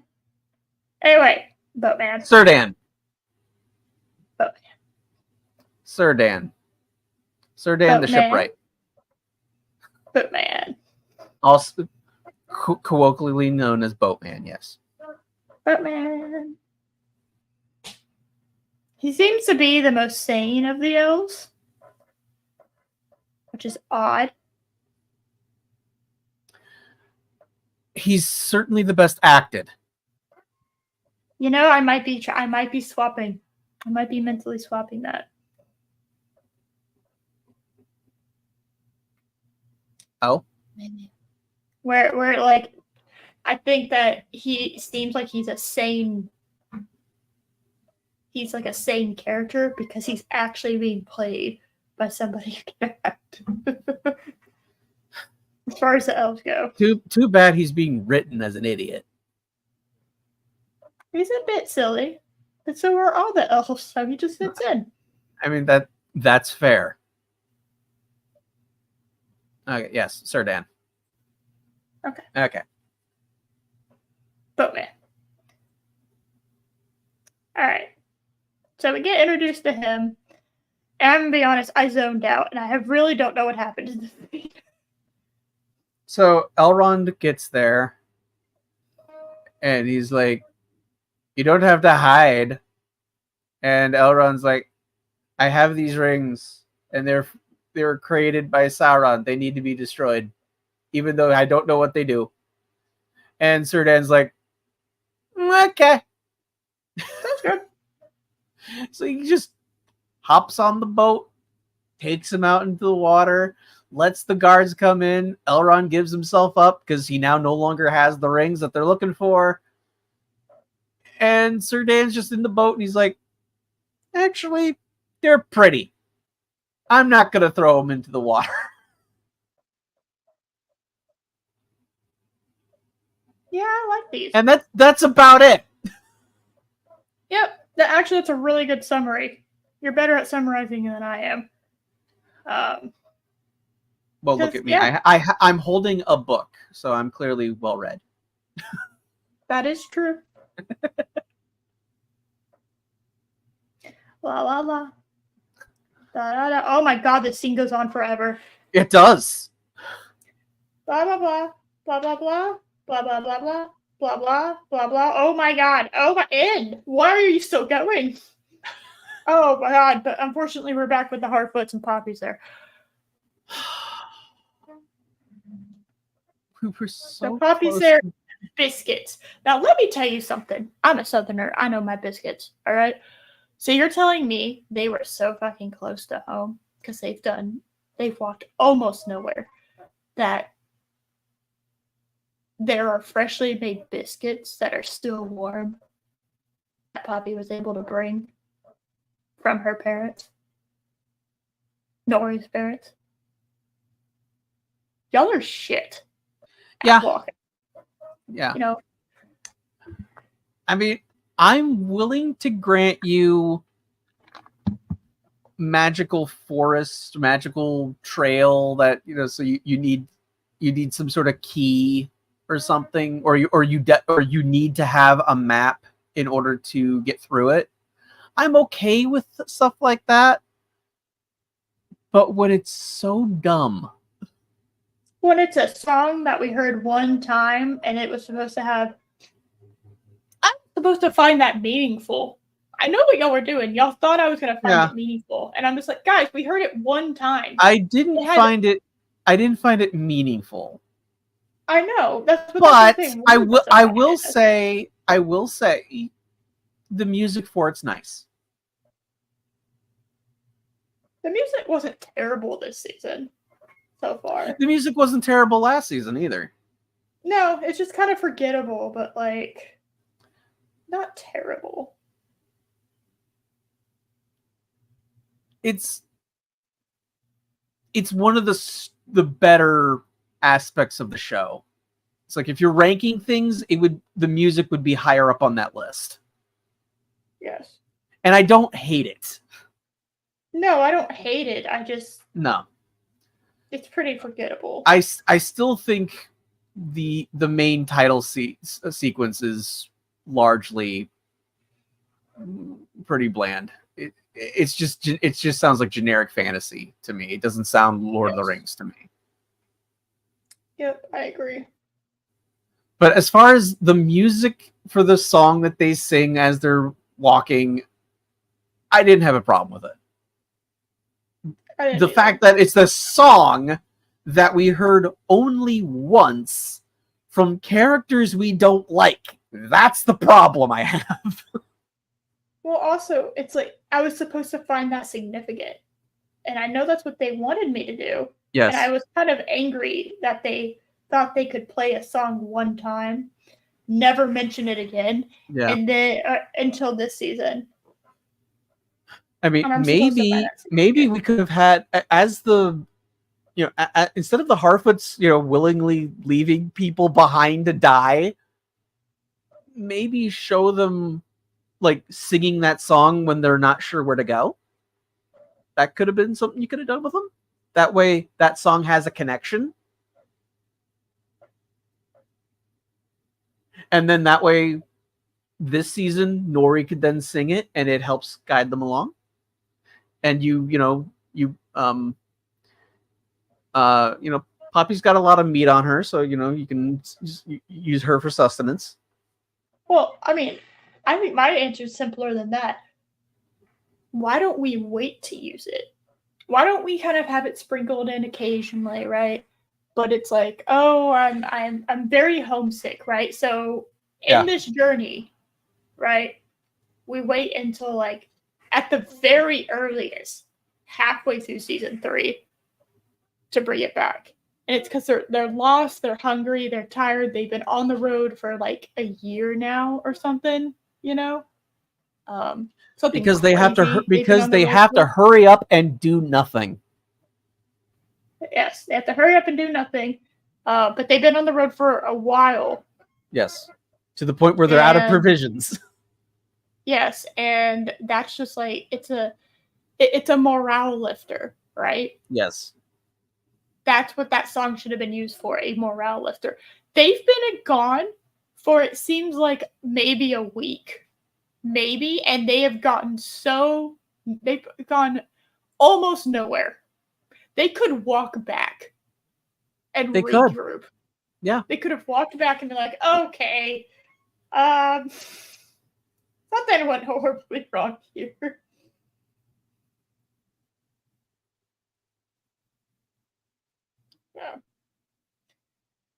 Yeah. But they used the stupid song, and the sequence was fine, right? But it's just the placement and the timing of it. Yes. And this is not appropriate. And it's with characters that, even though they've been in throughout season 1, we don't care about them. I don't care about anybody. All right. The legitimately, the character I have the most connection with is Duran. Yeah, Duran and Lisa. I have the closest connection with. They're the only characters so far that have remotely grabbed me. Yep. Made me go, I almost care about y'all. Good job. Yeah. Yeah. The dwarf scenes are unironically the best ones. Oh yeah, by far. It's like I feel like I can. And there's still plenty to criticize in those scenes, but at least but they are the most interesting that they're doing. Yep. Blah blah. I'm skipping through the Harfoot scene. Blah blah. Oh, what are we looking at? Oh yeah, he's staring at the rings. Blah blah. Oh my god, stupid fucking Sauron is doing bullshit without Adder. Blah blah. Oh, is that when he's like, kneel your head to me or something like that? Yeah, and I'll give him credit, Sauron. I'm proud of you. Okay, you didn't go full idiot. All right, you did do one small thing. I pledge my allegiance to the ruler of Mordor. Okay, all right, good job. Yeah, good job. You managed to bring your way to that. It satisfies Adar, but it's not worded quite the way he wanted. Yeah. But he's fine with it. He lets it slide. The Walgrag noms on Woldreg. By the way, fun fact, Woldreg is the one who unlocked Mountain Doom. Yes. And I do mean unlocked Mountain Doom. Mount Doom is still the best moment from season 1. Oh yeah, it tried to kill everyone and end the show. And Best character in season 1. it produced laughter in everybody. It was so good.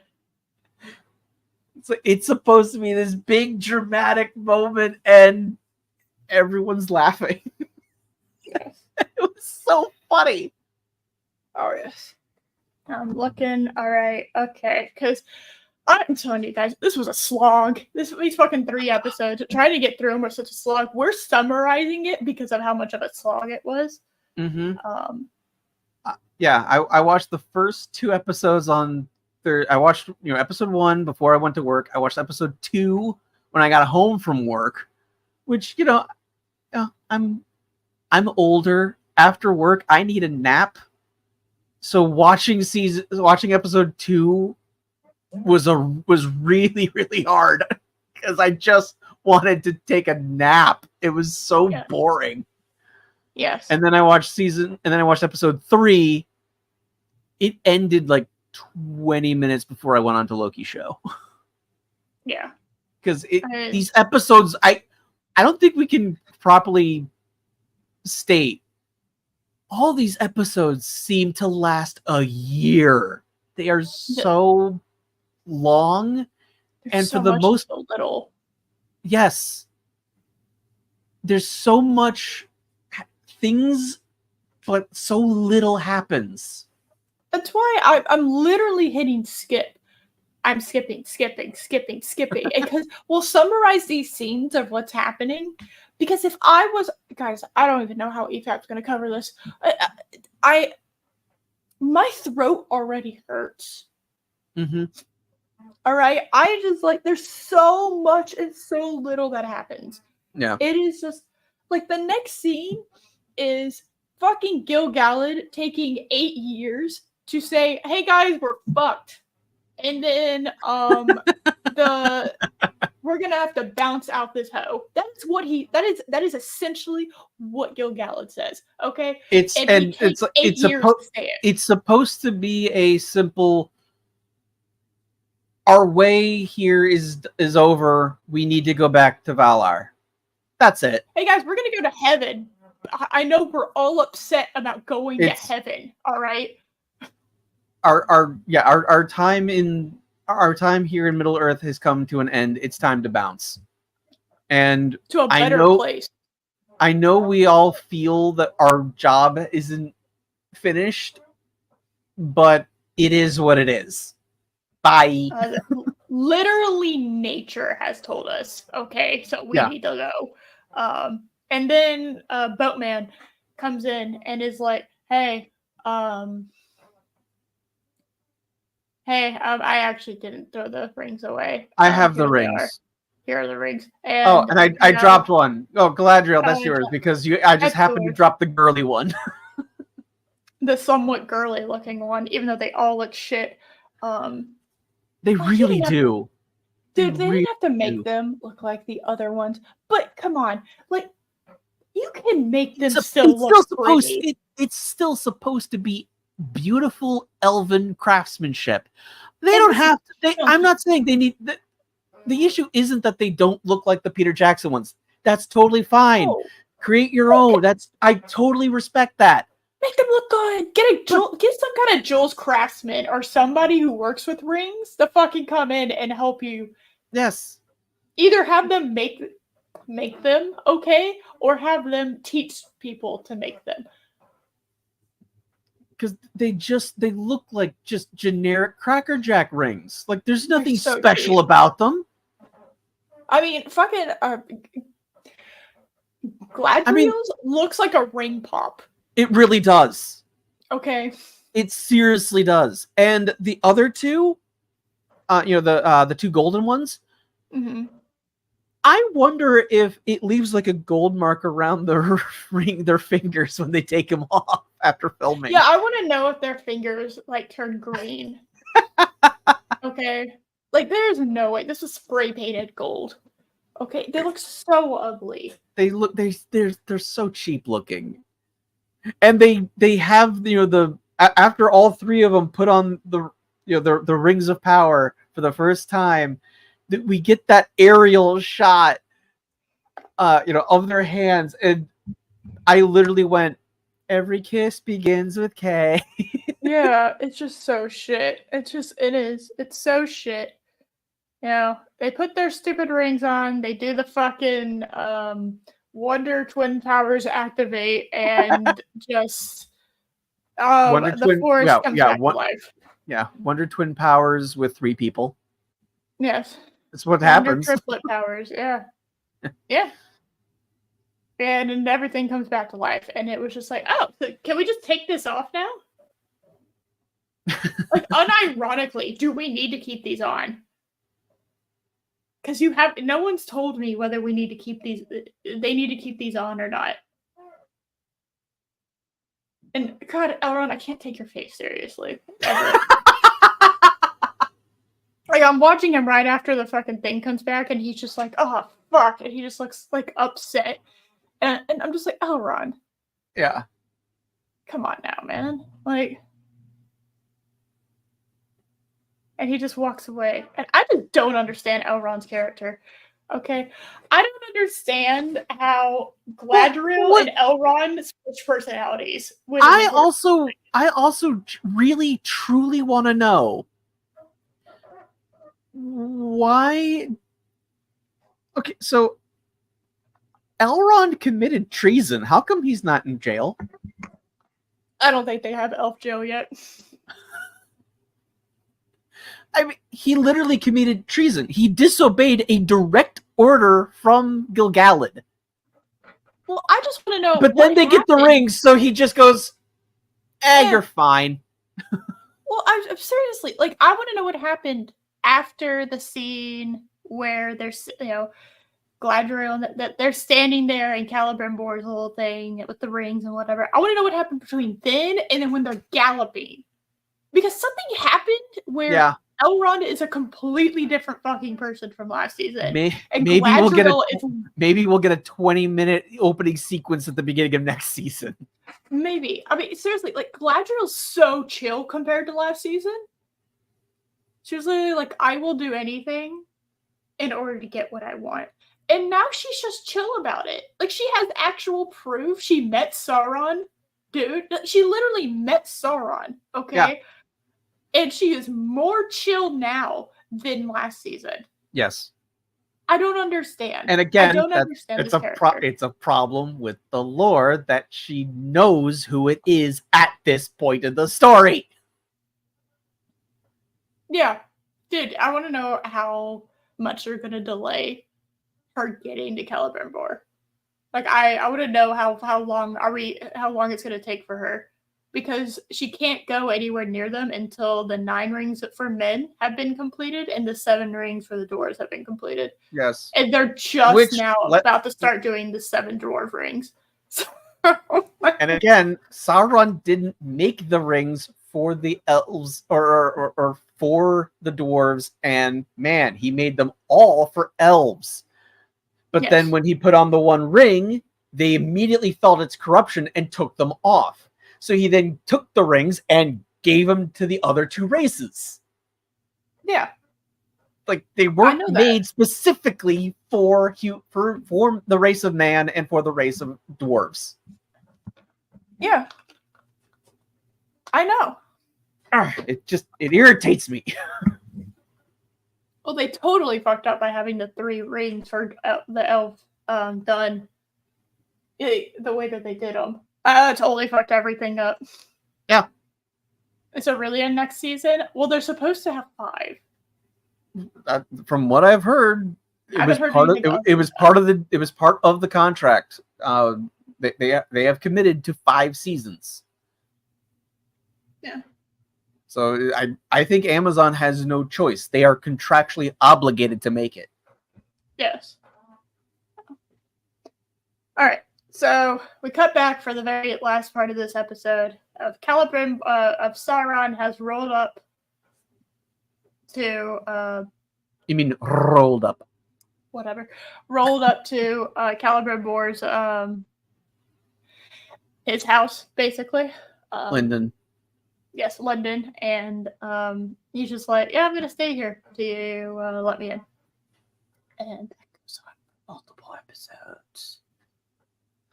Fun fact. And why doesn't he just immediately kick him out? Yeah.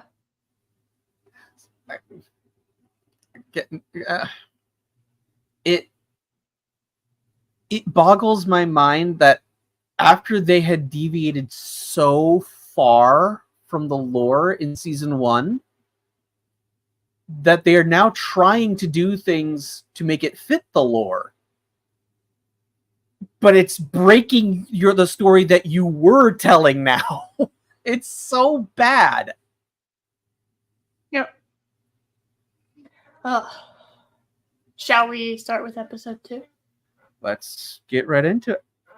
Right. I am trying to go through these relatively quickly just because there's so little happening. Mm-hmm. And it's so stupid. It takes so long for them to do so little. Yes. These scenes could easily be cut in half if they just trim the dialogue. Or how about this? Give us better dialogue. Yep. Well, we're with the dwarves, finally. Disa and Durin are shopping. We're doing a little bit of a shop. I've never seen a dwarf shop before, so it's kind of fun seeing a dwarf shop. I'm not sure how wise it would be to have like a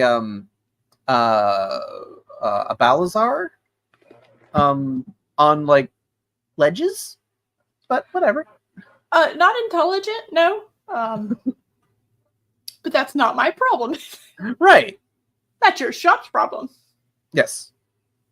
And to be fair, I mean, would you be able to predict there was an earthquake happening? No. Yeah, but if you live underground, shouldn't that be something you are aware of could happen at any moment? They should have rails. I agree. Railings are usually forgotten in fantasy underground kingdoms, because I have played multiple games where I fall off a damn bridge. It's like, damn it! Guys, railings. Yes. OSHA would not approve of Khazad-dûm. No.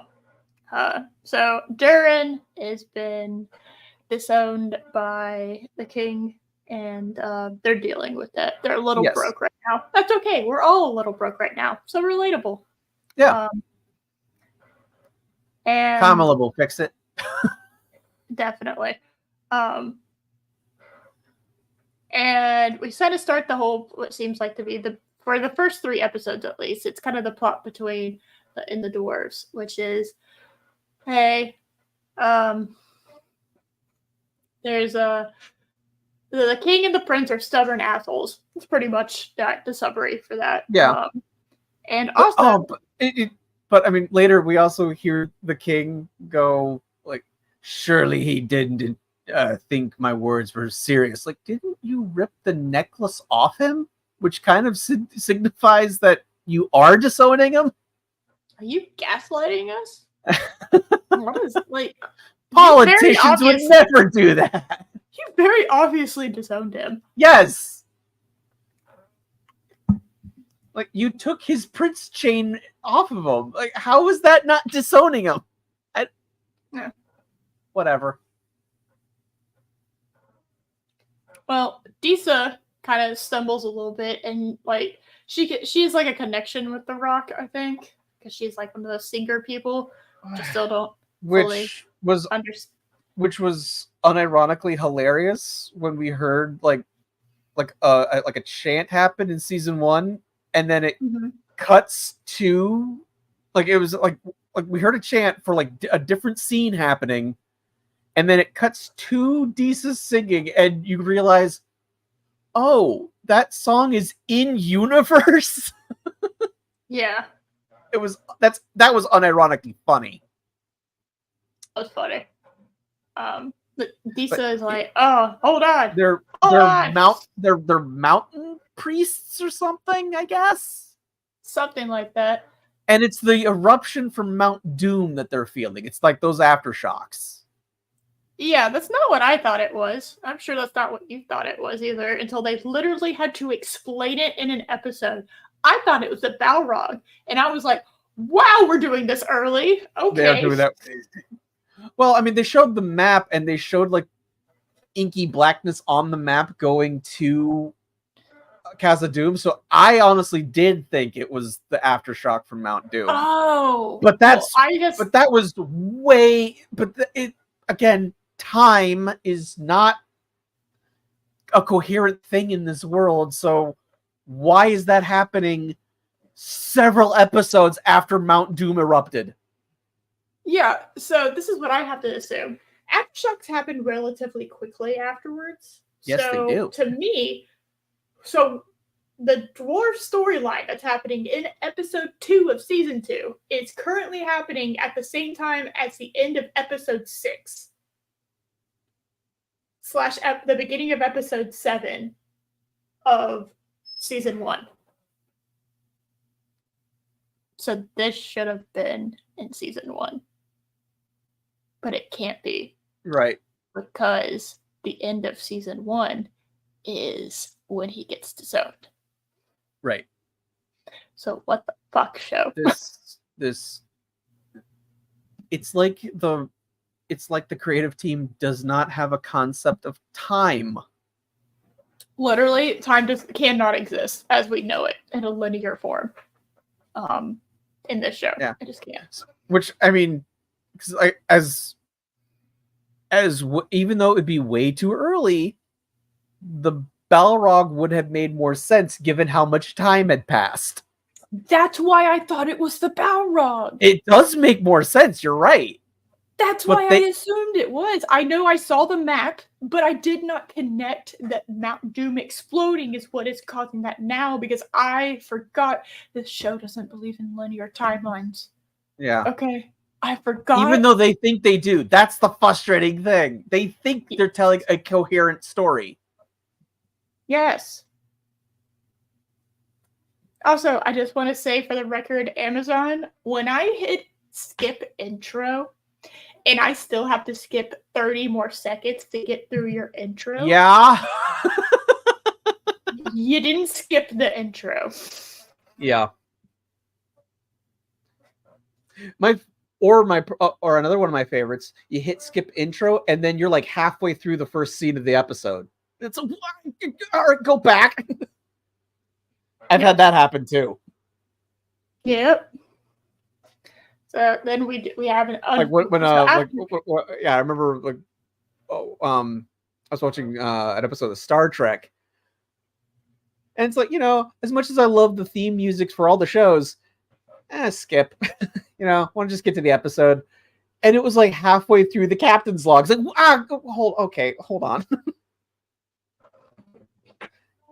Kind of need the captain's log. It gives you the exposition for the episode. Yep. Anyway. So then we have the unfortunate privilege, I guess, of zooming in on Galadriel's face. And she's like talking to her dead bro, and Celebrimbor rolls up and it's just like, hey, hi. And she's like, what? How are you here so quick? And then we realize it's time means nothing. Yeah, Celebrimbor, that's not really him.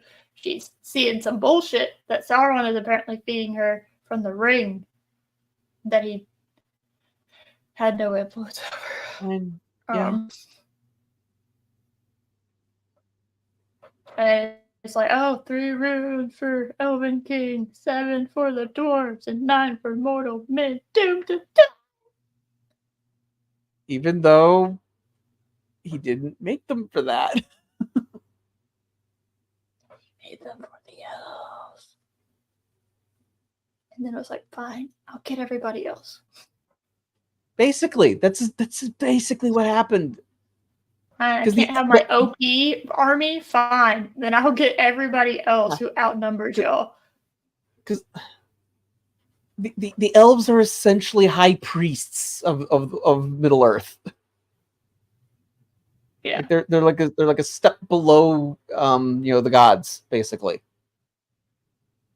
It's like they're kind of immortal, but they're kind of not. They're like a kind of like a hybrid. So they kind of they serve Maui and all that. yes. Oh, yeah, some bullshit thing, which I was just like, okay, what's the point of this? Yeah. I find myself that is the theme of season 2 right now is hurry up and what's the point? Hurry up and wait. Yep. So, Okay, so yeah. So blah, blah. Galadriel and Celebrimbor, they talk. She realizes it's a vision from evil man. Yep. Even though evil man shouldn't be able to cast visions through these rings. Because it just sets up, wait a minute. So if Sauron does have influence over these rings, then Elrond was right, you shouldn't be using them. Yeah, that's exactly what I was thinking. I was Yeah. like, okay, so Elrond was right.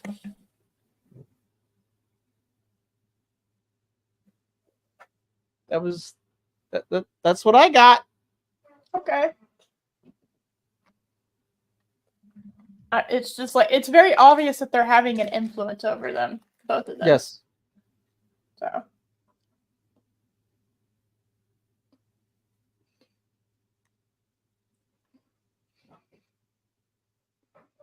It's just. And again, I'm annoyed. Hold on, Chris. No, you were correct before because this is clearly not Elrond. Yeah. Elond. Elond. He created Twitter. My God. I'm just annoyed also that Gil-galad has just gone, well, I got rings and I saved the elf race and yeah, we're cool, Galadriel. Good for me. I did it. I want to know what happened to his other bling because he had like rings on like every finger before he put on the ring of power, and now it's just that one ring on his hand. Like, what happened to your other bling? The garage sale. No, the ring of power got jealous. Put it on. Yeah.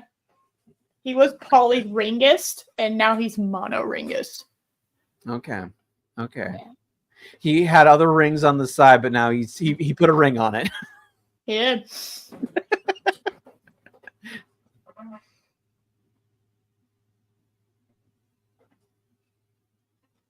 Also, I love this. Sauron's alone without an army. And I'm just like, bitch, how do you know? Please tell me, how the fuck do you know that? Yeah. Okay? And yes, Ram Bam, that is a better description than I was thinking. Yeah, Tolkien intended the elves to be unfallen man in the kind of like the Christian sense. Damn, I want to be an elf. The fuck, Eve? Yeah. Rude. I actually once tried writing a story where the Adam and Eve story, someone went back in time to prevent Eve from eating the fruit in order for planet Earth to be conquered because it prevented us from needing inventions. Yeah, but then we have god power. Yeah, I didn't really consider that the story. I was like 19 when I tried writing that. it became way more complicated than needed. No, yes, Lilith is an interesting character. I agree.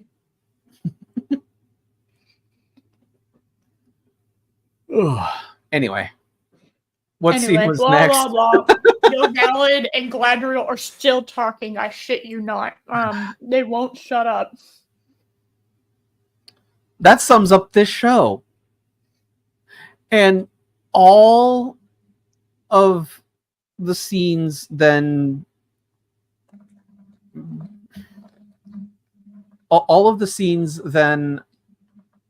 they feel like someone is trying to write things to be grandiose and just for lack of a better way of phrasing it, it's like they want to have meaningful Shakespearean type dialogue, but they don't have the talent of Shakespeare in order to pull that off. They just want to sound like they are profound and grandiose.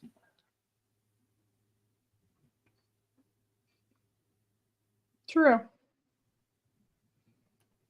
I agree. Because I just watched that whole scene where basically it's like, hey, can I go? And Gilgalad's like, no. And she's like, why not? It's because he's already proven he can manipulate you. So obviously I'm not going to be stupid and let you go. And he's like, yeah, but what if I brought somebody else who was manipulated? And he's like, okay. Because Elrond was there when didn't know who Halbrand was, so. Which again is really frustrating because Galadriel was one of the few elves that saw through him. No.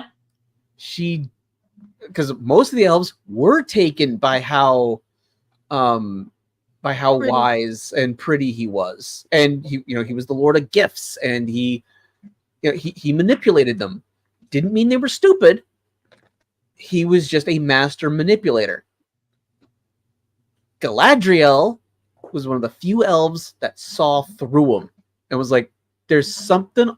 She didn't know it was Sauron, but she knew there's something off with this guy. We shouldn't trust him. So to have her be the main target of his manipulation is so insulting to Galadriel as a character. Yeah, she had big brain. Now you've made her have small brain. Rude.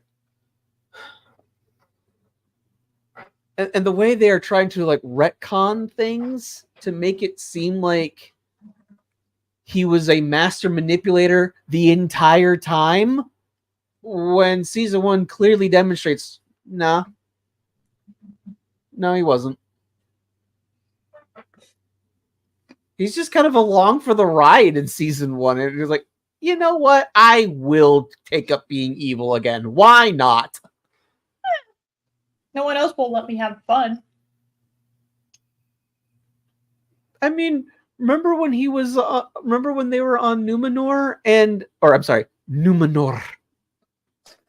And he just wanted to join the Smith class. He just wanted to make shit.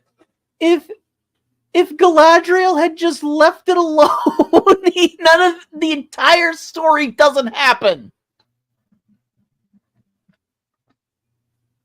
Well, no. Mount Doom still exists. And Adar still happens. It's just obviously Adar would get wiped out along with the orcs because there's nothing else. Like Mount Doom would just exist there. That's true. Yeah. And Adar would be the main bad guy. Adar and what would have happened? Rowan's fate would have happened. Yes. That's all unaffected. That's true. Let's see.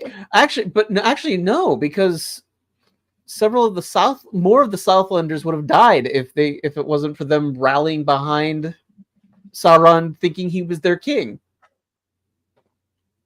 No, No, more people would have died, obviously. I'm just saying that from the overall standpoint of Adar would have continued to exist. Right? True. The orcs would have continued following him. But And then Mount Doom happens with them being far more unsuspected. Okay, that's true. Yeah, all that still happens regardless. Yes. Just the Numenorians don't get involved. Thank God. All right. Actually, the Numenorians are better off. If they didn't get involved. It's true.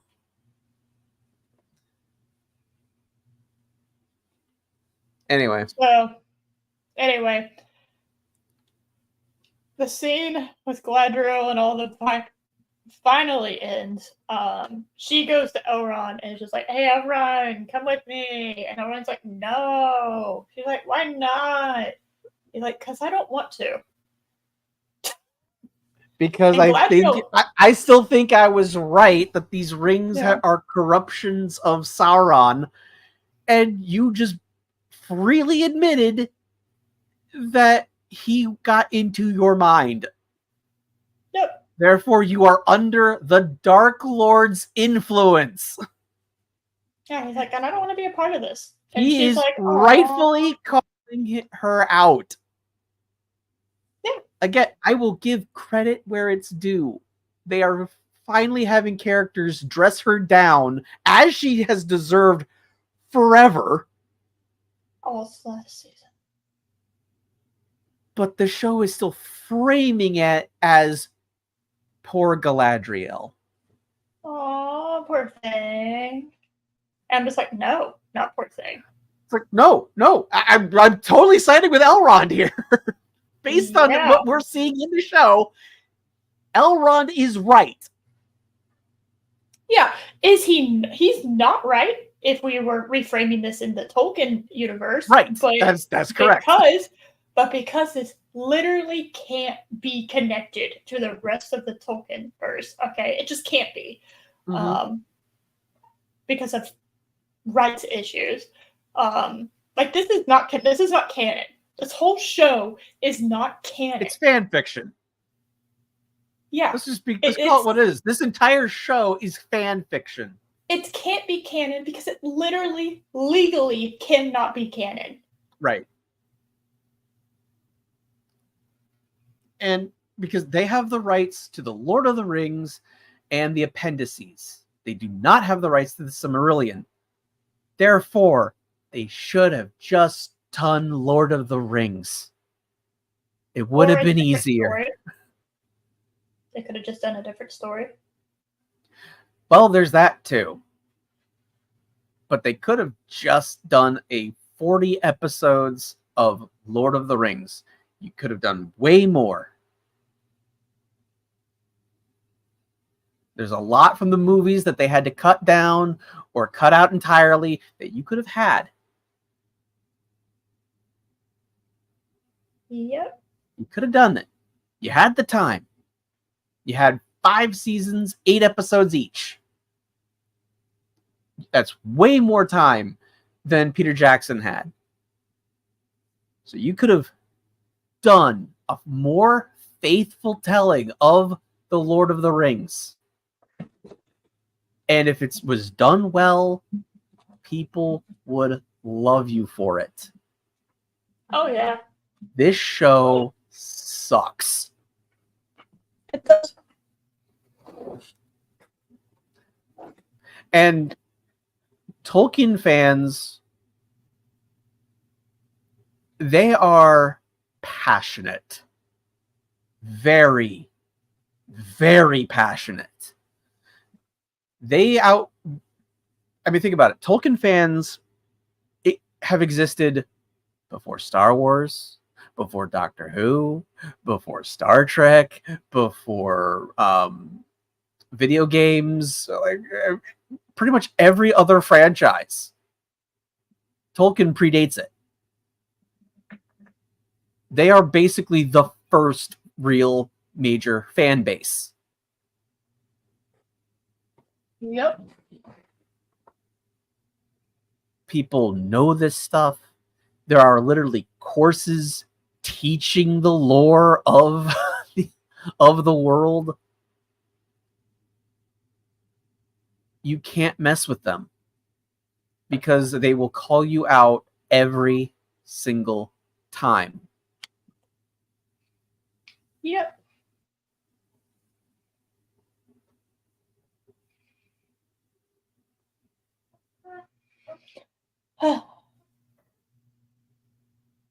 Anyway, So we're back in Lindor. Lindor? Linden. Whatever. Lindor, the chocolate place. Get it? 'Cause Yes. yeah, okay. So we have Celebrimbor's secretary.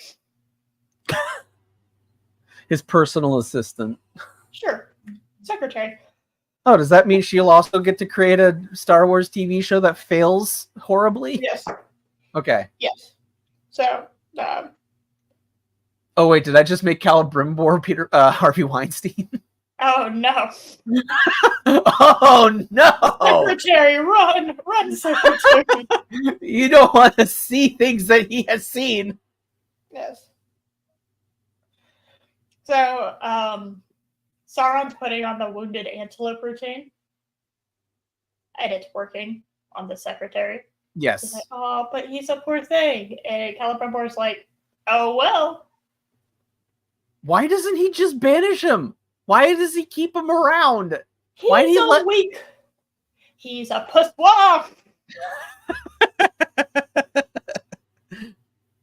Not a poussoir. He's doing the passive aggressive thing where it's like, oh, I'm just not going to let you in. He's just like, okay, I'm going to stand here. But he It's like, did let him in. I did not plan for you to just stand there.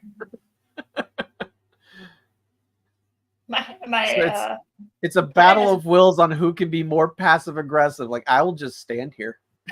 Yeah, and Sauron wins, by the way. Just a little spoiler alert. So it's just, my god, there's so much needless bullshit. And then we cut to find the elves that Gil-galad sent to go, instead of, I don't know, a bird. We could have had a bird do this, but instead we sent 2 elves to get captured and murdered. And Celebrimbor never gets the message. Well, I mean, the moment they gave that elf the letter, the messenger, like, okay, inform Celebrimbor that Sauron, that Halbrand is our arch nemesis of Sauron. You knew that elf was a goner. Oh yeah. It's like, who do you think you're fooling? You even gave it like a very distinctive, like, blue case holder so that way we could automatically know, oh, that's the message.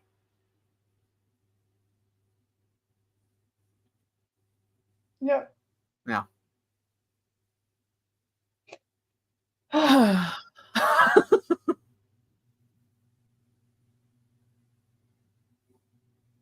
Blah blah blah blah blah blah blah blah blah blah blah blah blah blah. Oh, now we're back with the Harfoots. Fuck me. All right, Harfoots are are in the desert still. Legitimately don't happen in their next scene. Yeah. I'm not kidding. The next scene is the Harfoots. We have wounded antelope Sauron. We have dead messenger elves. And we have Gil-galad basically saying, "Oh, unless you can get Elrond to come with you, you can't come. You can't go." All right, only 2. That's right. He demoted. Okay, I'm going to send him. You have a mission to go to Linden and talk to Celebrimbor, but you are under Elrond's command. I don't even know if that's happened yet. I think you're ahead. Oh, this am is I? how slow this is. I don't think it happens yet. Okay. You're right. God, so telling little you. happens. Why do you think I'm going through this so fast? We have 3. We basically almost have 3.5 hours of material we're covering today that I think we can do in under 4 hours. Yeah. because so little happens. I'm not even kidding. It's not like, oh, I'm not going through every little bit. There's just so much nothing. I can summarize what is bad about. We can talk about what is bad about each scene. It is just nothing. I thought the first season had a whole bunch of nothing. Okay. I missed the first season compared to this. Holy shit, there is nothing. It is just flowery. So far, after 3 episodes, season 2 is so much worse than season 1. It is just like, oh my lord. All right. There are 3 episodes here that could have been 1.5. Yes. That's why I was like, when I finished all 3 episodes, I was like, we can do this. I know Loki covered 2 episodes and he didn't have time for a third, but I think we can do all 3 episodes in under 4 hours, which is what my goal is today. Okay. And I think we can do it because, So, and we're about about a quarter through episode 2 now? Yep. We're 20 minutes in. Okay. We're actually one third. All we're right. about a third in. Okay. Yeah, because and that's with 5 minutes of credits. Right. Hey, Penny. Hey, Benny.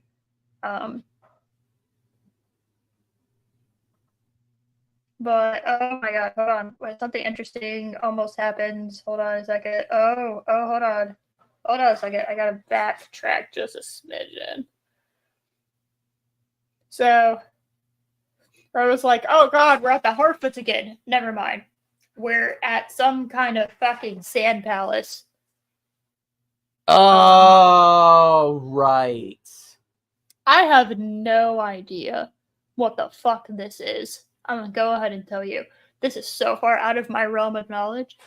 I don't know who this Arabian Nights looking Jafar guy is. I don't know who he is. I don't know why he and Eminem are fucking close. Okay. Hey, say the meme name correctly. Feminem. Feminem, I'm sorry. Because Eminem's actually good at his job. He's just insane, So. but yeah. Yeah, he's great at rapping and fucking rapping. Yes, so, he is. I mean, he's a great artist. So we have this weird fucking. It's just like, and it's funny because when I was watching this, I was also playing Diablo 2 because I literally can't. My ADD will not allow me to focus solely on this show because it's so boring. Okay, like I just can't. Mm-hmm. My brain just starts to becoming mush trying to watch the show. And so I'm playing Diablo 2 and I'm running around in the Act 2 area, which by the way is like a desert. It's kind of like, so I forget what it's called. I just know it's the Act 2 area. So that was kind of funny that I was running around while they were also running around in this. But there's a whole bunch of people. They're just walking through these there's these moss. There are moss now. Mm-hmm. I don't know why there's moss. Because why not? They have these jars and they keep releasing these moss. All these women. Yeah. With one of them with a very unfortunate face. Yes. And then you have this other chick. She comes up and they slices the palms, which is always a trope I hate. Because holy shit, it takes a long time for your palms to heal. Yeah. And she bleeds. Kind of just bleeds everywhere. I'm like, all right, cool. So there's moss and a lady that's being cut. What the fuck is going on? This is also the most interesting thing that's happened so far, but what the fuck is happening? It was different. It's like, oh, what is happening? This is Lord of the Rings, right? Yeah. At least they're doing something unique. Yeah. And Not then just he waves stealing dialogue from other scenes, from other better material. True. He waves his little wand, his staff. Mm-hmm. He's like la la la la la la la. It's a staff, and we wave, and all of a sudden, a spooky shadow person starts forming in the moss, and you're just like, oh, what the fuck is happening? Uh-huh. That's spooky. Big spook. What is happening? I don't understand. And the moths just continue to like Oh form my God. form into this figure. This figure, it takes like 2 whole minutes to fucking. I'm not kidding. It's like 2 whole minutes to fucking. Well, to I mean, create. in fairness, have you ever teleported by moth? No, I just drive my car. That's fair. So, and it forms a person. Here's like, all right, I don't know how any of that's happening, but okay.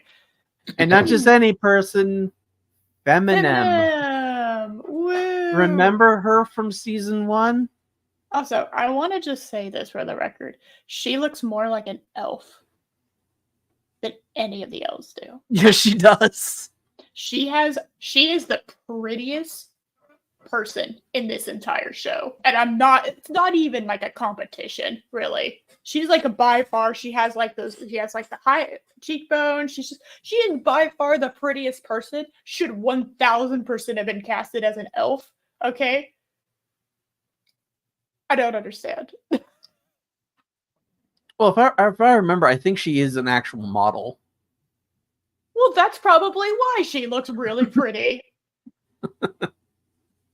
Well, good job, person. You have managed to out-elf the elves.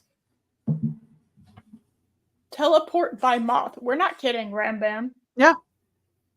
That's basically what's happening. So, yep.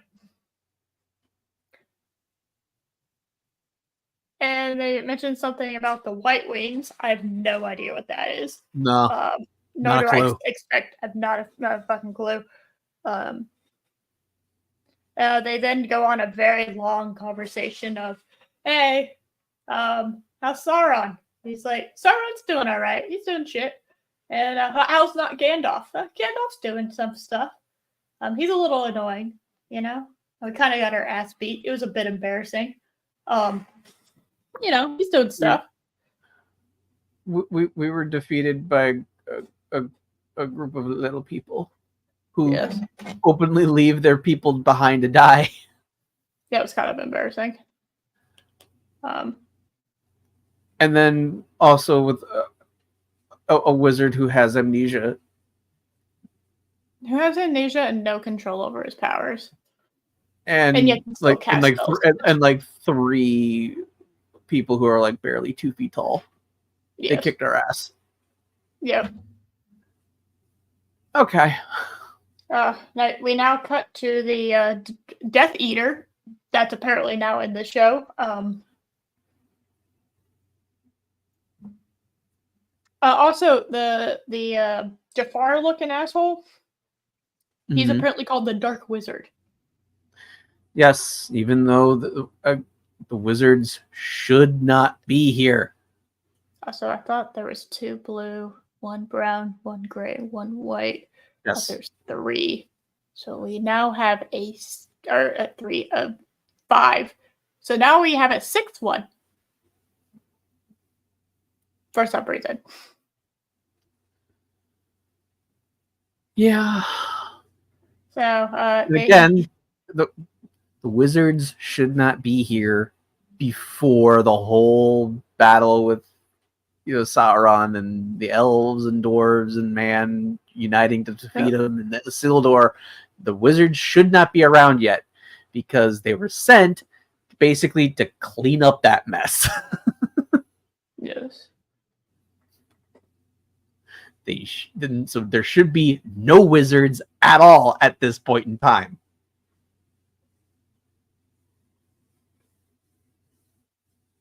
Yep. Agree. And they clearly want they want people to think he's Saruman. Oh, that's embarrassing. I don't think anybody thinks he's Saruman. Are you talking about the Dark Wizard? The Dark Wizard, yeah. Oh. I think they want people to believe he's Saruman. Yeah, okay, that's exactly what I got too. Yeah. And the thing is, it's for me, that is so blatantly obvious Yeah, it hurts me. It's like the way they even did his beard. It's like the reverse of what he ends up having, Yeah. right? It's like the 2 gray streaks and then all the rest of it's white. Mm-hmm. It's literally like the reverse of what he has. Yeah. Yeah. The only Because thing they could because do it's is just so give him the because blue it's wizard.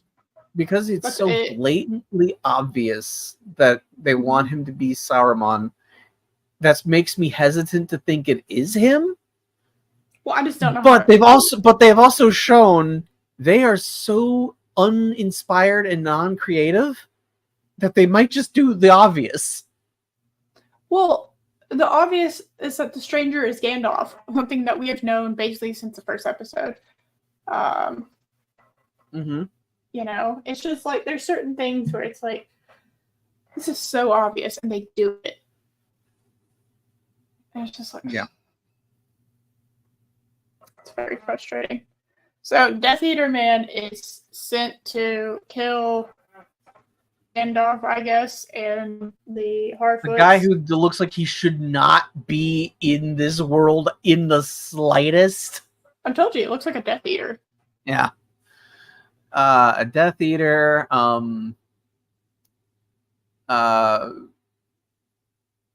Maybe maybe like a gang member from Mad Max or something. Maybe. Well, he's not like also half naked. Okay. I mean, that's fair. He's too many clothes on to be from Mad Max. That's true. That's true. I remember on the show yesterday I mentioned that it looked like the mask was like one of the Dragon Priest's masks from Skyrim. I'm not familiar with that IP, so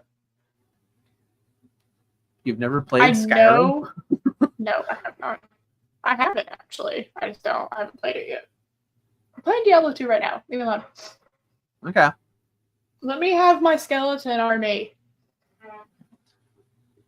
You can be Damn a it. necromancer in Skyrim. Ooh, okay. Literally, like, I have it to play. It's just one of those, like, I am interested in Diablo 2 at the moment, and I rotate games. So, Yeah. We'll get to it eventually. The Death Eaters try to kill the Harfoots.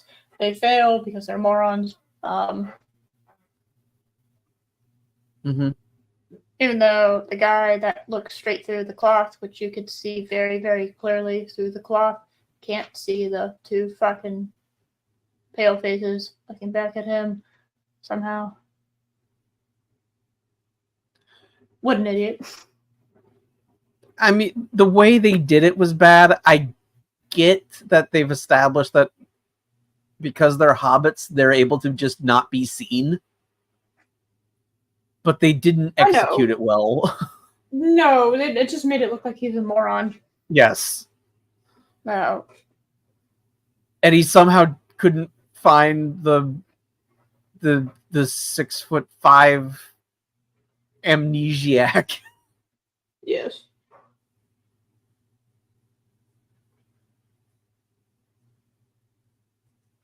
Wow, that's pretty much it. They suck. Yeah. Moving on. We are there's almost also halfway through, by the way. He also mentions like they're still nearby. Well, let's leave. Oh, we're just gonna leave now. Anyway. Oh, they're nearby, okay. but you know. It's like I know we still have a job to do, but it is almost my lunch hour. Yeah, I'm getting pretty hungry. Mm. Oh. Me too. I had a pretty bad breakfast. We went out for breakfast and my eggs were undercooked. My bacon was undercooked. Dude, I hate undercooked bacon. So I don't order bacon when I go to restaurants. I order sausage. Because I don't trust them to cook it enough. Well, they had a picture of what the meal looks like. A waffle with some bacon and eggs. Nice and simple. All right. And the bacon on the picture was nice and crispy. and it was soggy bacon. I'm not a fan of soggy bacon. I want it completely cooked. I want my bacon to be able to act as a bookmark. Yes, I want it to be extra crispy. I don't want it to, if it flops, you didn't cook it enough. Yes. I want everything. I don't want anything opaque about it, right? I want it to Yes. be, I can't see through any of it. It is fully cooked bacon. I will. This is why you're my friend. You understand my bacon struggle. Thank you. That's why I don't eat bacon at fucking hotels. I don't eat bacon at restaurants because they never cook it enough. Because there's this epidemic of humans out there that eat partially, that eat not fully cooked bacon.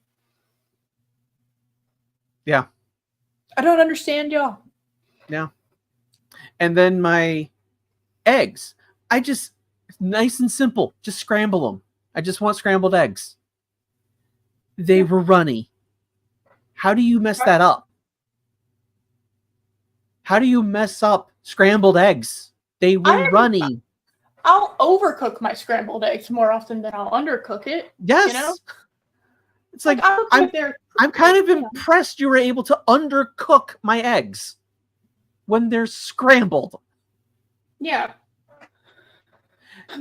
And then the waffle to top off my terrible breakfast. Let me guess. Wasn't cooked all the way through. No, it was. But Penny, thank you. You understand. Yeah. But the waffle, it was a very, very thick waffle. Oh, I hate very thick waffles. Like, I'm okay with the trade-off of Belgian waffles being small but thick. That's the trade-off. Don't give me a giant waffle that's also thick. It's why I don't do the hotel ones either, because they're so big. And so, yes, so I'm sure you can see where this is going. Even with the butter and the syrup, and they also served it with whipped cream, it was still incredibly dry. Oh, God. So I only was able to eat half of it. I was like, nah, I can't. No. So bad. Well, I also ordered a coffee, right? Mm-hmm. It's breakfast. Yeah, normal. They served the coffee in like tiny teacups.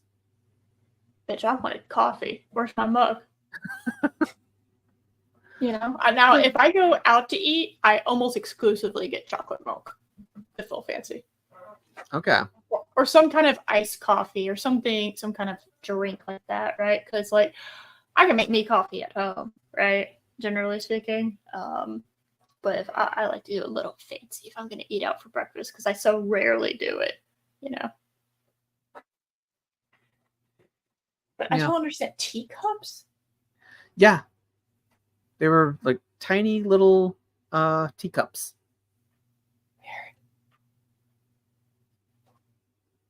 So yeah. I'm not going there again. Obviously not. Yes, it was Turkish coffee, Chris. It was, in fairness. But I want my coffee to be able to last the meal, and I didn't know it was going to be in a tiny little thing.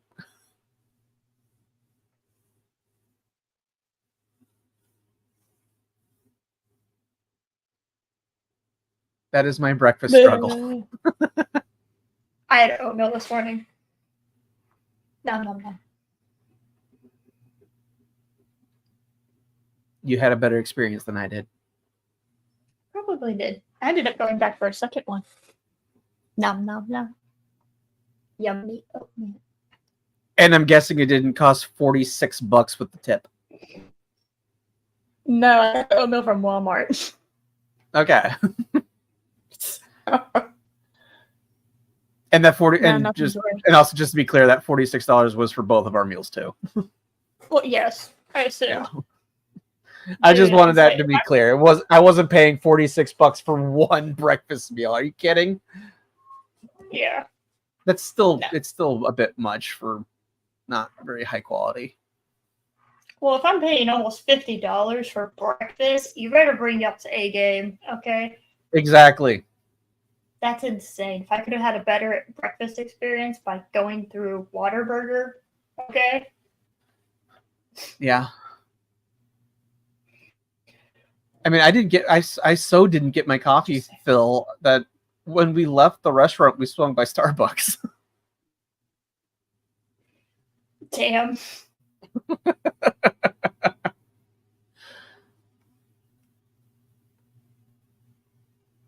Anyway, Rings of Power. Rings of Power. So we're back in the mines.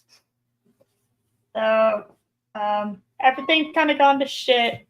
They don't have any light anymore because the earthquake, the very delayed earthquake, Yes.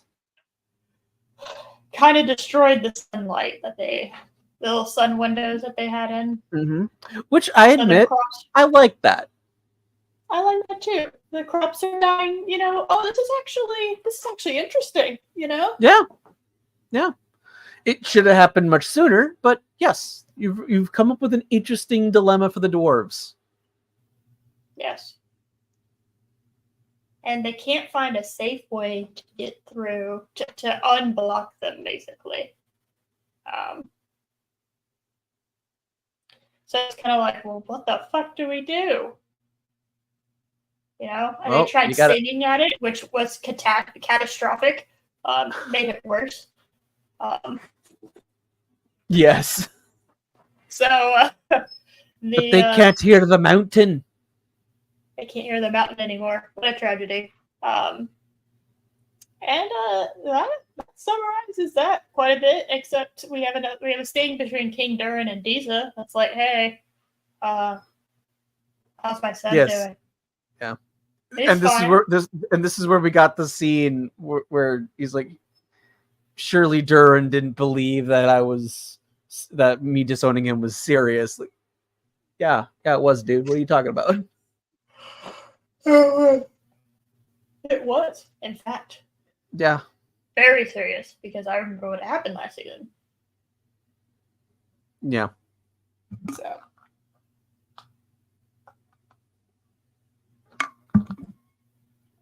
And I will stand by this. I do like the design of Khazad-dûm. Oh, yeah, no, I'm a big fan of Khazad-dûm. I'm like, oh, I understand why people cared about this place. Okay. Yeah. I understand you, Gimli, when you were excited. Yeah. Okay. Yeah. Remember when he's like talking about how they're in for this huge banquet when they get there because of the hospitality of the dwarves? Yeah. Mm-hmm. So, I think also decent hair looks better when it's down. It really does. She should keep it that way. So much prettier when her hair is down. Like, we're talking like a night and day difference. Mm-hmm. She looks so much prettier with her hair down. I'm just like, girl, just keep her hair down. All right, stop putting it in this fucking little thing that you got. Stop it. Although it looks significant, her hair looks. It's funny. It's the complete opposite of Nori. Her hair, Disa's hair looks way better this season than it did last season. It does. It does. So, and I will also say, I think Durin and his father are the two best actors of this entire series. Oh yeah, I totally believe it. I put Disa up there as like number 3, along with Boatman. I think those are our top 3 places right there. But I mean, I think Durin is, without question, the best actor of this entire show because he's actually interesting. Durin, he's able to make the stupid dialogue work.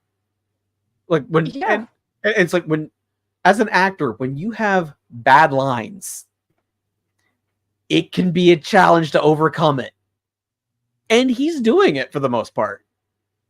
Yeah. I mean, yes, he had the meme line of "Give me the meat, give it to me raw." Yes. Which was a beautiful meme. I hope that meme never dies. I never want it to die. But for the most part, he's taken the bad dialogue and has made it work.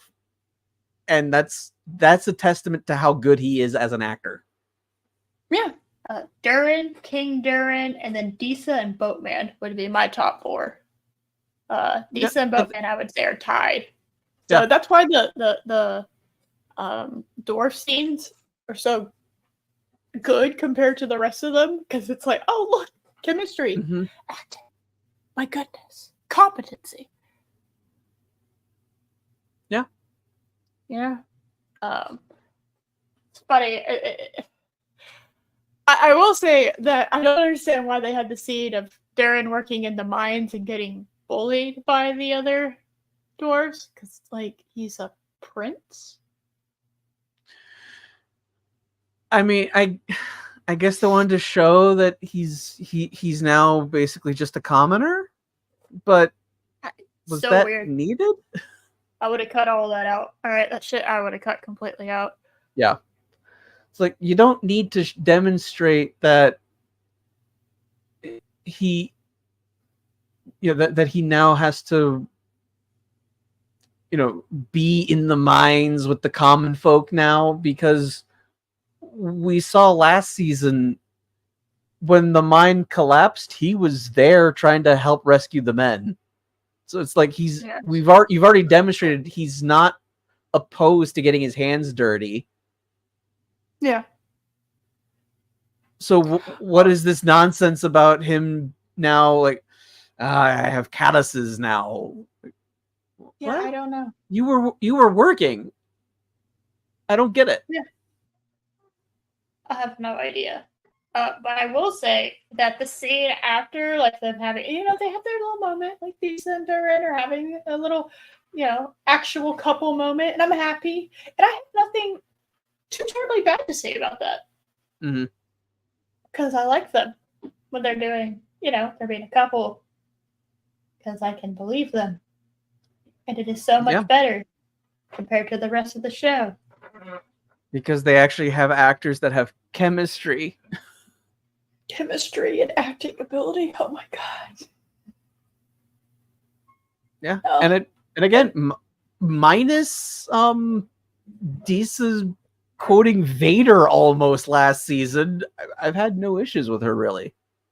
Right? Me too. I thought she was gonna be the worst one because of like how she was acting before the show, the actress was. I was like, oh no, actually you're actually probably one of my favorites. Yeah. One of the better characters, actually. Yeah. I have really no issue with you. Mm-hmm. Especially, it's like, and in comparison with everybody else, for the most part, the dwarves aren't even anywhere close. I have so many problems with the elves and the men. Okay, yes. I have so much that with the dwarves are like a breath of fresh air. Yeah, which is ironic because they don't have wind in the mines. Yeah, I know. Thank you. You picked up on the joke. Good. Excellent. Yes. So I do want to say that apparently I fucked up earlier. I thought the scene with Galadriel and Elrond happened earlier in the episode. No, it happens now. Oh. Okay, well, we covered it. Shit. Dude, the Gilgalad, fuck it, I keep calling him that. Gilgalad. Yeah. Well, I mean, Tolkien did create this to be a fill-in for British folklore, right? Yeah. So it works. Well, Gilgalad and Galadriel talking went on for so fucking long. I thought that the Elrond scene happened in there because it had to have, because otherwise, what the fuck are we even doing? Oh my lord. And Rambam, I completely agree. Gilgamesh in Middle Earth would be cool. Yes. Ooh. It'd be fun. Yeah. Anyway. So, yeah, there's like, oh, hey, the letters to Celebrimbor have gone unanswered. I can't fucking imagine why that would be. And everyone's still like, I'm right and you're wrong. suck on it. And Galadriel was like, but we're friends. And he's just like, actually, no. And I respect that, Elrond. Yeah. It's like, holy shit, did you not have my back when you could have... It's like, Galadriel, I had your back when it negatively affected me with Gil-galad, okay? But the second you could win Gil-galad over in your favor, you fucking abandoned me. Yeah. Fuck you. And I'm like, yeah, Elrond, I agree. Fuck Yes. her. Yeah. Yeah, when that was you know, when actually really rude of her. Like, holy shit. Yeah. I did not think of it. And like then he that. like, and then he basically like says, I forget the exact wording, but it was along the lines of, if you would use our friendship in to try to manipulate me, then what good is it, or something? It was something like that. Like he calls her out for her trying to manipulate their friendship to get her way. Yeah. But in fairness, he has not Yeah, seen it's what weird she has touch seen. Moment, dude. Oh, sorry. She has not seen what she has seen. True. I actually really never bought their friendship. But I will say they have a weird touchy moment where I was just like, the mother-in-law and a son-in-law. Yeah. Kind of weird. Kind of a weird touch moment. It is.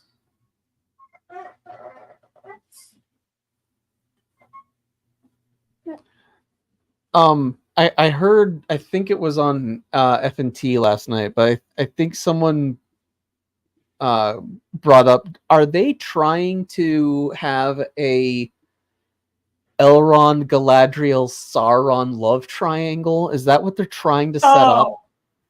Oh my god, I never even considered. Fuck off. I don't know who said that, but you put that out there in the universe, and I feel like that's exactly what's going to end up happening. No. Who did that? Who do I have to blame? Oh, I forget who said that. I think it was Quarter Black. Damn it. Why?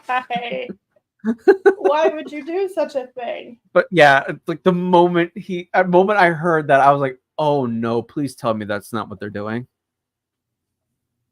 Yeah.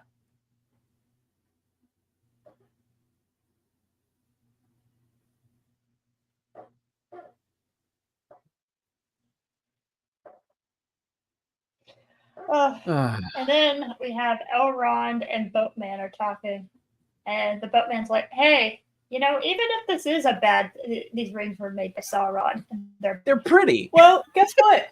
I'm doing things with them, so it makes it all right." And I'm just like, "Are you kidding me?" Like, I'm not kidding. That's the summary of the scene.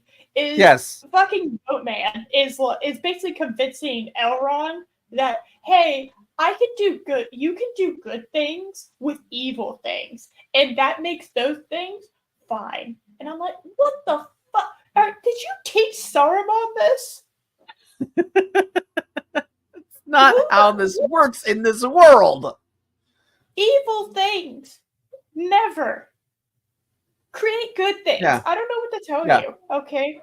And apparently nobody's pieced that up. Yeah. How can you make something evil good? Yeah. Do tell me. It's like, Hitler did a lot of really evil things, but he was a good painter. So he brought art into the world, and that's a good thing. Like, what? No. Yeah.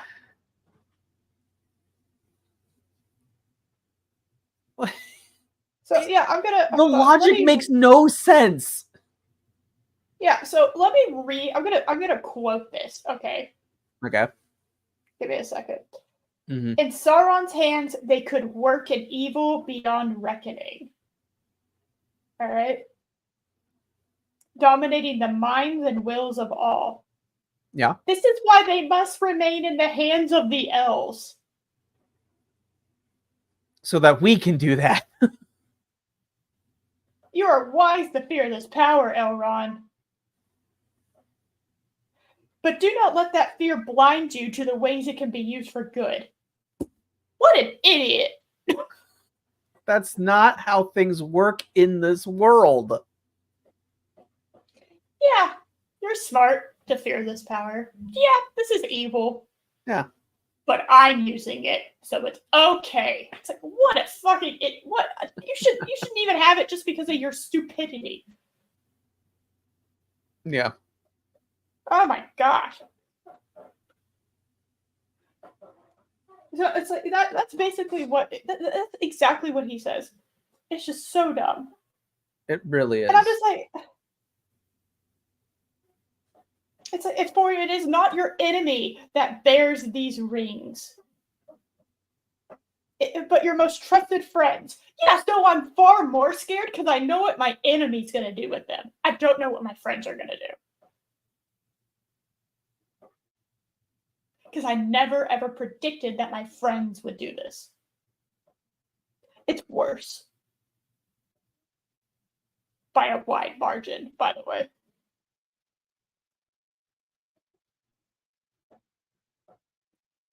Hubristic. Yes, that's the correct word for this.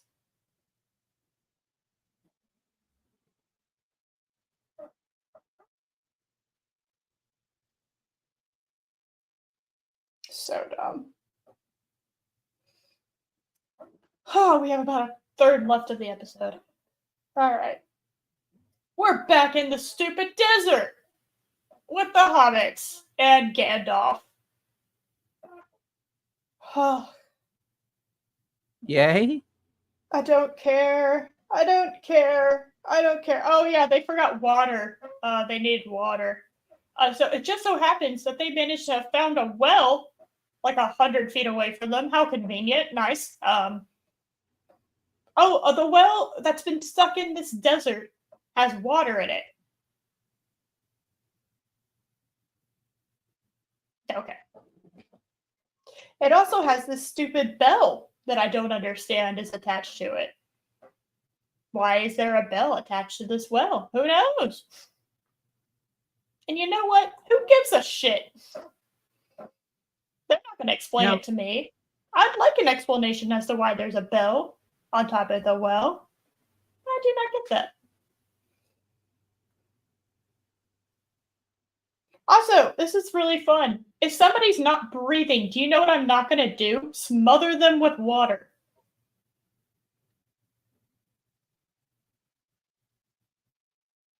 Not breathing. Do you really think that them having water is going to help with them not breathing? What do you think, Josh? If someone isn't breathing, should I throw them in a lake? That would work, right? It's an unorthodox approach, but sure, we can try that. Yeah, that would definitely bring them back. Yeah. Okay.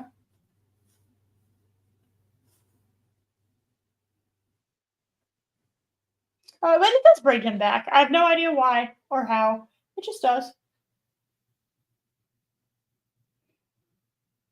Oh, we have the Death Eaters with their stupid eyeball for their flag.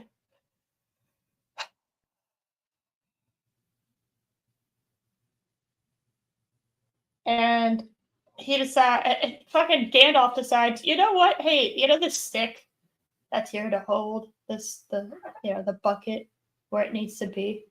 I'm going to use this stick to, channel magic through. Oh, good idea. Just a random ass stick.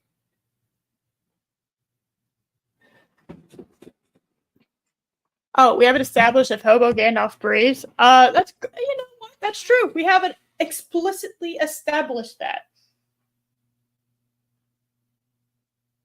So, yeah, he did fall to the earth from a fiery comet, so maybe he doesn't breathe. In which case, I guess who cares? Throw him in a lake. It's fine. It's true. It's true. Here. Apparently, because I have been drinking way too much water today, I need to go to the bathroom again. Josh, would you like to take over the reason why? Not reason, but would you like to explain the tornado scene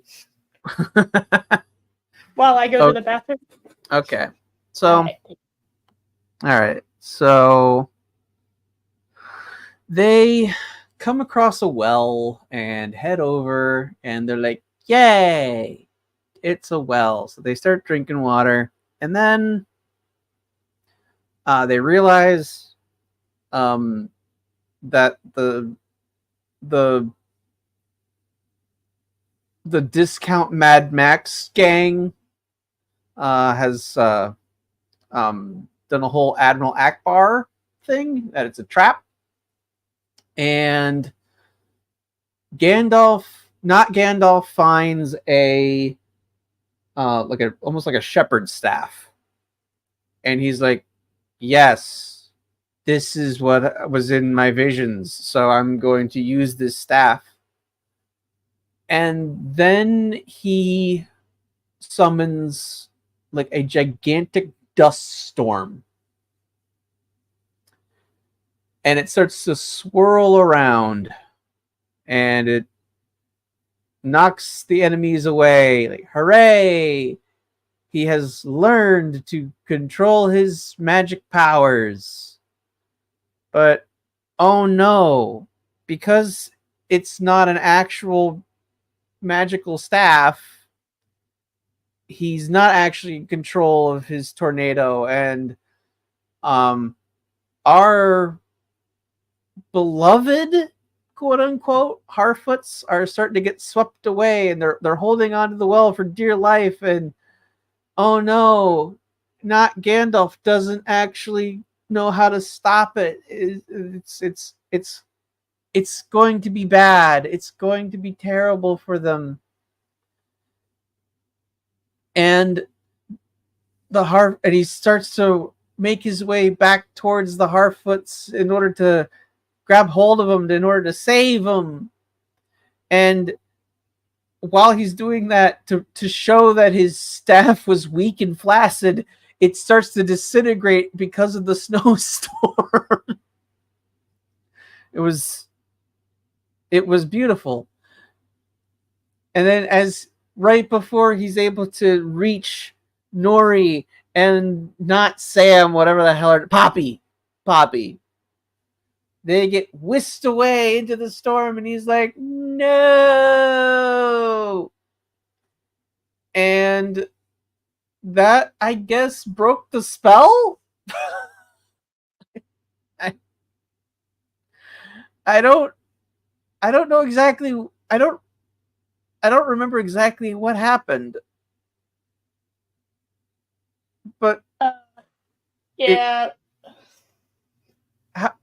How does the tornado spell get broken? Did he just does he just do Darth Vader no? No, he yells Nori, and then it cuts. It's still going, and then it cuts to Celebrimbor. Okay. Stop. It's still going. Okay, and that's right. The next time we see them, they're captured, right? I don't remember last time. I'm just going through an order. Oh, wait a minute. I think that is the last time we saw them. Because they weren't in episode 3. I don't think they were in episode 3. Sure no, they weren't. Because we... Okay. Yeah. So I'm pretty sure that is the last time we saw them. I like to think that Poppy and Nori fell back to Earth and died. I like to think they died. Yeah. Yeah. And then Gandalf survived by eating the pimento olives. Yes. Oh, then we have the Celebrimbor scene. Oh my god. Okay, so he invented the moon riding stuff. Uh-huh. Which is cool. I liked seeing that. I wouldn't have wasted it on that, but that's fine. Yeah. Yeah. So, let me just la la la. However, whatever. Sauron's still there. Oh no, it started raining. Oh, he's even more of a wounded antelope. And Celebrimbor finally comes down. It's almost like the 10th Doctor Who meme, right? You know, he's just standing. Sad. He's just sad in the rain. Although David Tennant's actually a decent actor. He's a fantastic actor. Yes. Hells yeah. He's fantastic. Oh wait, wrong one.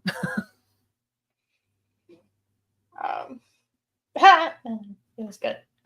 Yeah. So Celebrimbor is finally just like, all right, can you leave?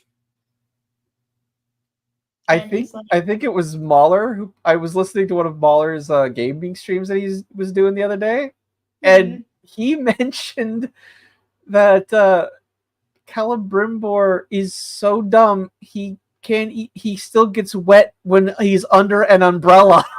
Oh my god! So I wasn't the only one who saw that. Okay, I thought I was tripping out.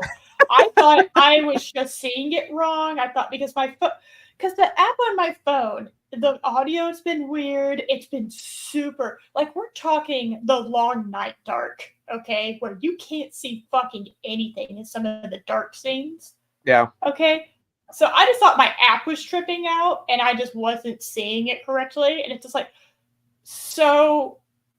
The poor umbrella guy is trying not to run behind him, and he's just like, but Celebrimbor is like, he's not going slow enough to actually get under the umbrella. And in fact, if he just held it himself, it would have been better. What an idiot. Mm-hmm. Yeah.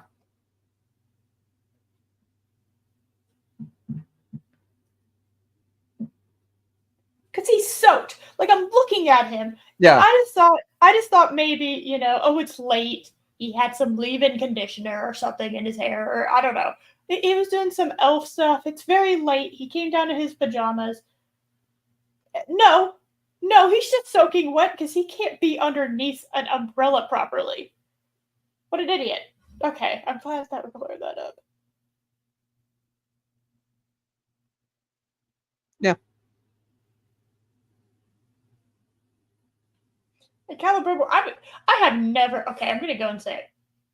I am fine with Galadriel being a little dumb and not saying who Halbrand was. Okay, I'm fine with that because she's not exactly a smart character. Celebrimbor is so stupid in comparison to Galadriel. Yes. That I think he could have known he was Sauron and still fallen for all of this. Yeah. And this is why their changes to the lore make no damn sense. Celebrimbor is supposed to trust him, and he's gained their favor. And so he's working alongside him to help him craft these magical rings. Then he's betrayed. Yeah. It's not supposed to be, oh, I don't trust this guy. Oh, wait a minute, I trust him now. Yeah. And he's just like, oh, Gil-galad didn't send you any word. And Celebrimbor's like, no, shit face, me. And, like... Celebrimbor's an idiot.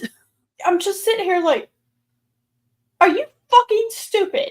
Like, I'm actually asking a genuine question here, yes. Celebrimbor. Like, are you that stupid? Because I thought you were a little dumb. But you're, like, an impressive amount of dumb now. Okay? Mm-hmm. This is, like, the most obvious manipulation. Also, there's 3 other elves here. Is no one going to speak up? There's no way y'all are as equally or more stupid than he is. Okay? The chances of that are, like, insane. Yeah.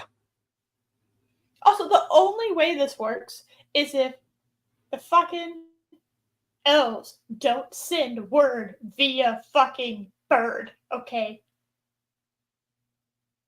I thought is that not something that was common in Lord of the Rings? Would they just send people? Was there a mix? I thought there was at least a mix. Am I just mixing it up with like Game of Thrones or something? I don't remember like the elves having like carrier pigeons or something like that. I mean, okay. I think they just sent messenger. Okay. Unless they had a talking bird that could deliver messages for them. Well, I'm just saying. I don't. Not that they give a shit about canon, but like in this particular instance, so you're gonna send two elves that are not prepared to deal with what they're gonna deal with. Okay. No. So there's a shapeshifter out on the loose, and you want to send two just people. Okay, in fairness, they don't know he's a shapeshifter. Did they not? I thought Gilgalad said stop for no one. He can shift. He looks like a man, but he's not a man. You know what I mean? I thought they figured that out. I might have zoned out that line because I don't remember that. No, it was like in the first. It was hold on, I mean, if it was Gilgalad, then I might have zoned out when he was talking. Hold on. All right, we're just seeing. Okay, hold on a second. Our spies indicate that Sauron was last seen in Mordor. At least he intends to supplant Eddar and claim his armies. Well, swiftly, they be able to crush two spiders with one boot, which is a stupid line. Galadriel's zoned out. Who cares? All right. Okay, hold on. I'm trying to figure out because I could have sworn.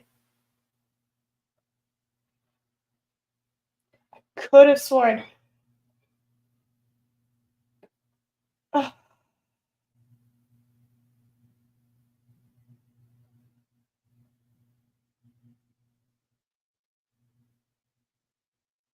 Maybe that was in the first episode. Hold on. I could have sworn that when they sent the messenger to Celebrimbor that they're gonna.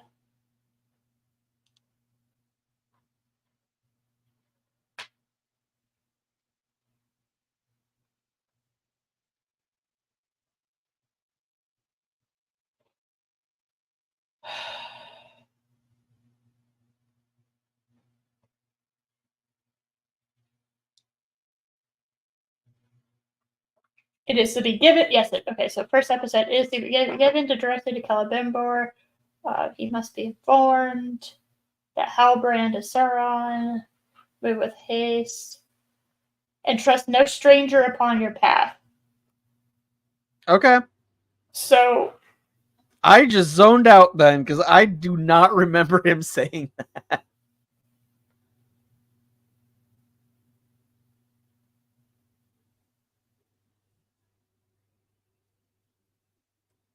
I have to assume.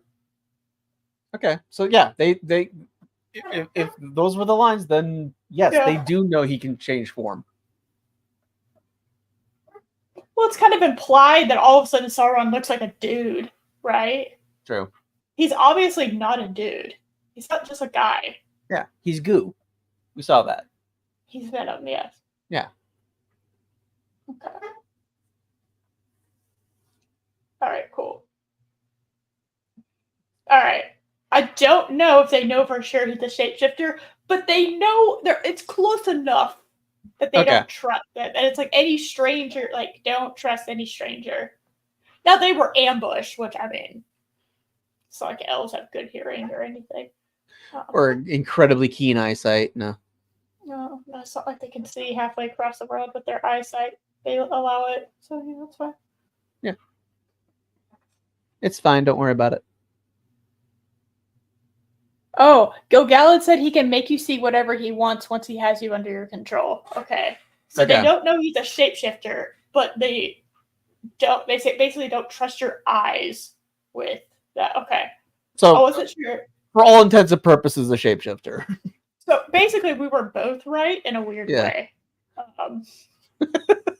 They both don't know he's a shapeshifter, but also like think he can take over your mind and make you Right. see that he's whatever form he wants. Right.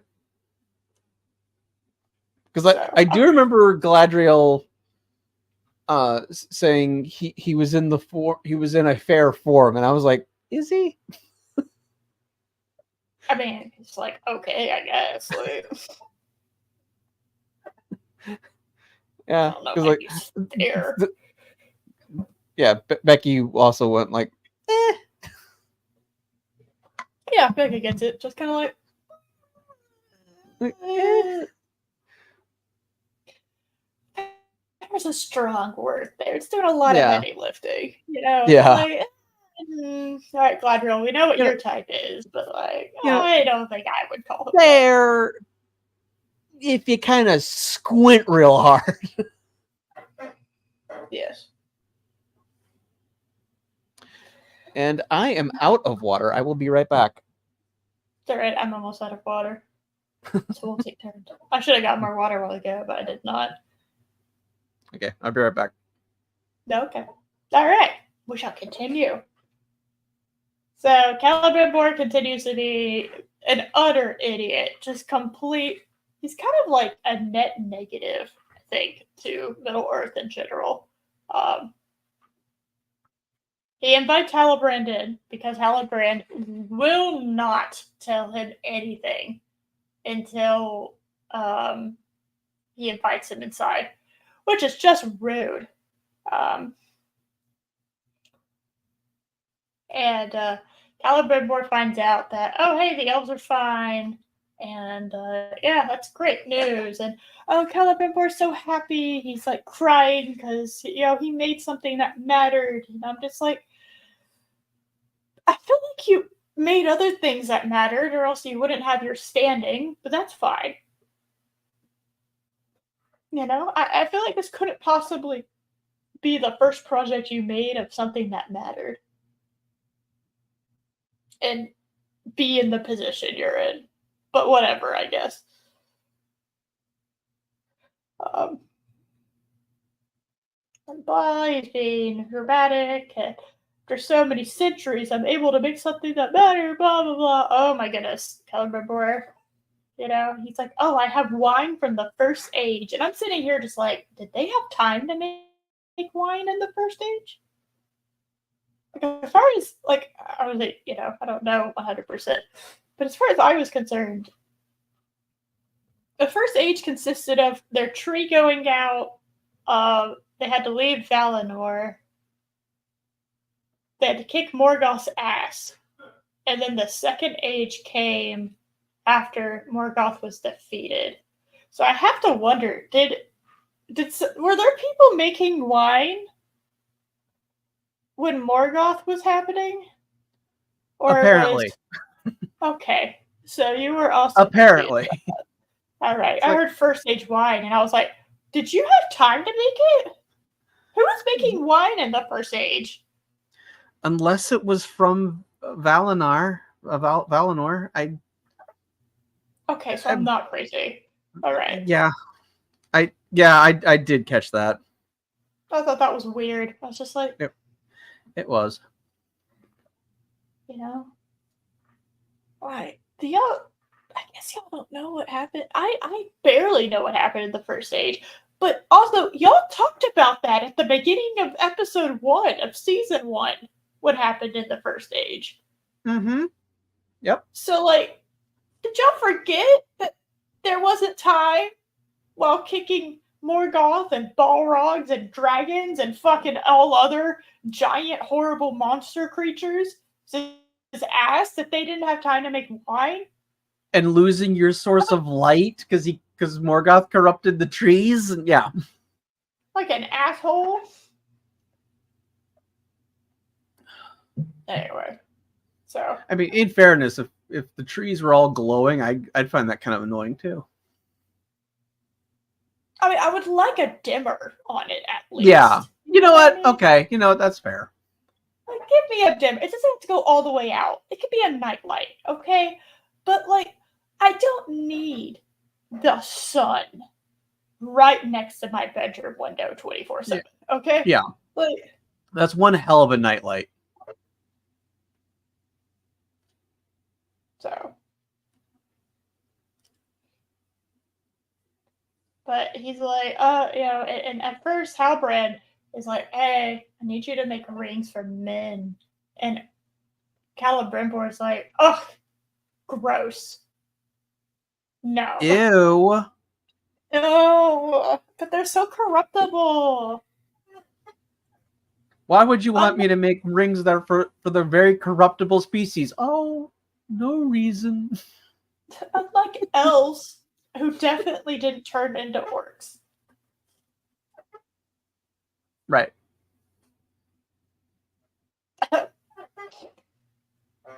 No. Definitely no. not. No. I don't know what you're talking about.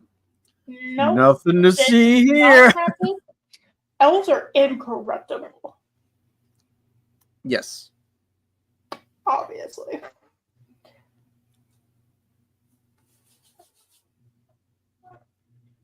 He's like, elves are not men. No shit. Although y'all are trying really hard to make me think they are.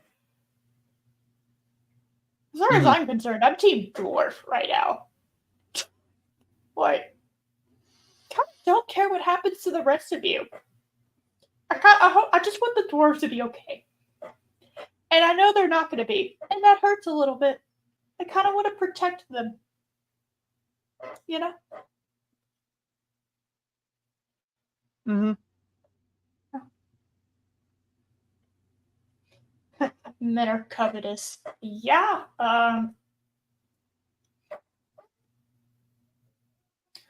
So.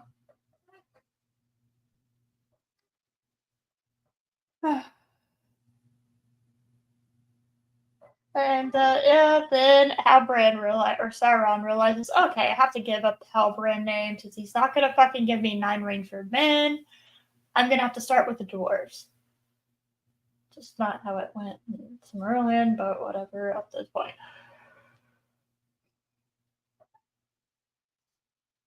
Yeah. So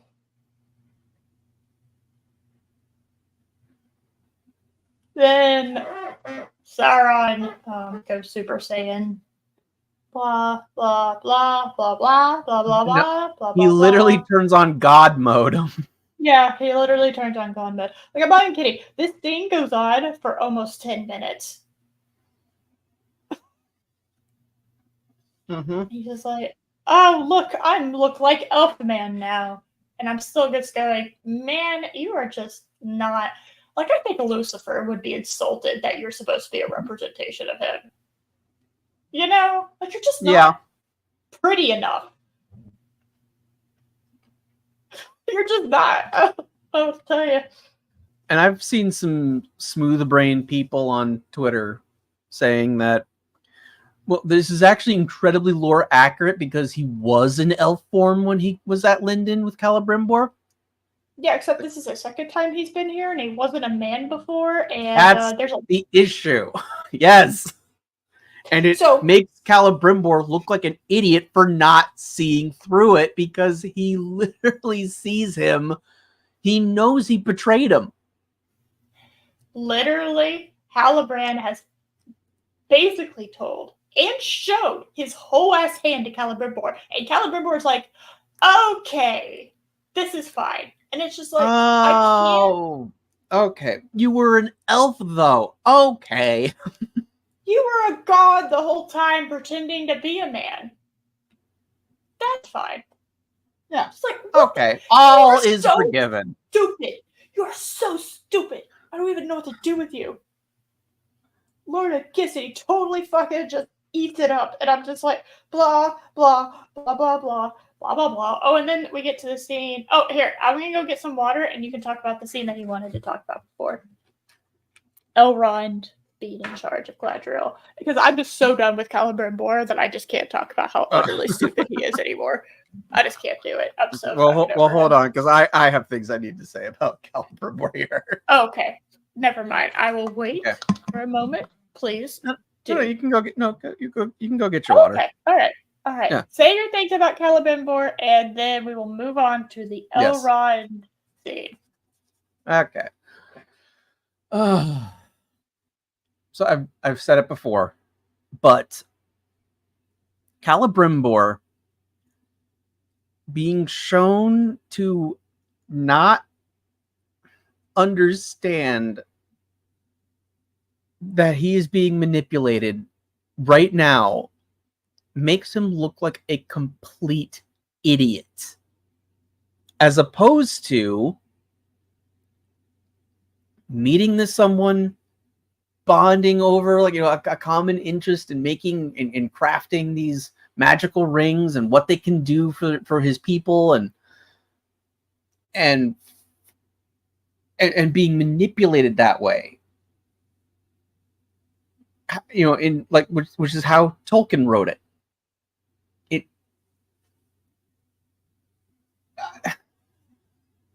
I don't know if I even have words to describe how much better that is, because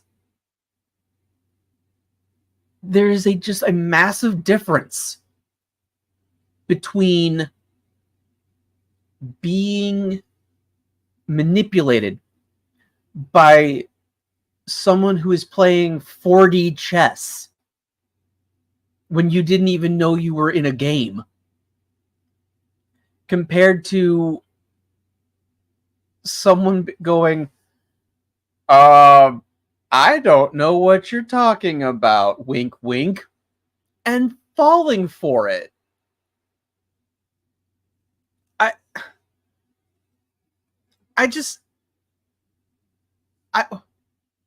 don't know why they did this to him. Why do they think that their choices are better than what Tolkien wrote? Because it seems like they heard the backlash about how much they broke the lore, and so they're trying to pivot and do more lore accurate things, like Sauron being in elven form in Lindon with Celebrimbor. But it doesn't fit the story that they'd already been telling. So it hurts my brain. I don't get it. Why do that? And then to have him transform right in front of his eyes, knowing that the man betrayed you, should tell Celebrimbor, oh shit, this guy's not even a man. I should run away from here. Hello. Hello. I don't think my goat's gonna be able to take another episode. Yeah. I also grabbed a little snack. Yeah. So I got throat's noms. I might have to change my thumbnail or whatever, but I think we're only going to be able to do 2 episodes today. Because Okay. every time I talk, my throat hurts really, really bad. So, I'm sorry, everyone. False advertising. I know, it's so terrible. But then you can have Brawwyn in the thumbnail next week. Oh yeah. I can do that.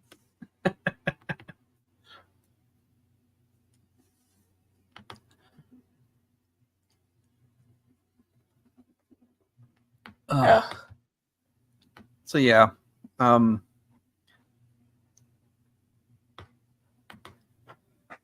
Like I said, it's like they're trying to pivot and put lore back into the story, but they've already botched it. So it's like now it's breaking the story that they were telling. Yes. It's like, okay, I understand this is fan fiction. Basically, You're doing your own story. You're completely ignoring the lore. Okay. Oh, now you're trying to incorporate the lore, but it's contradicted by the story you yourselves have been telling before now. What?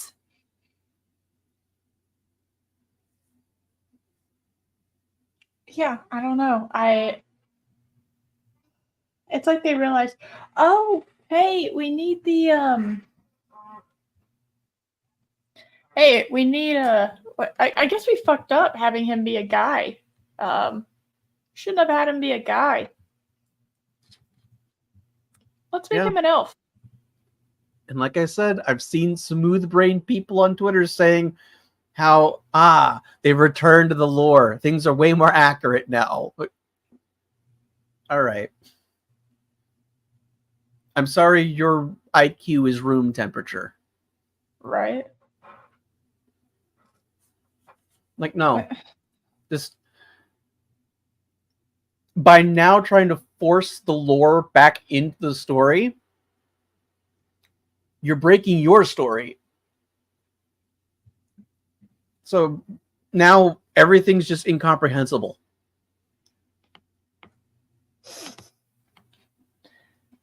Let's see if I can retitle this stream.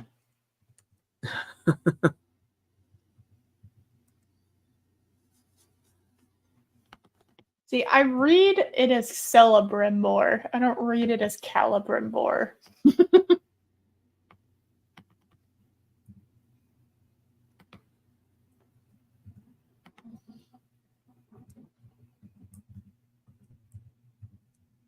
Celebrimbor, right. The painful and dumb. Yeah, hold on a second.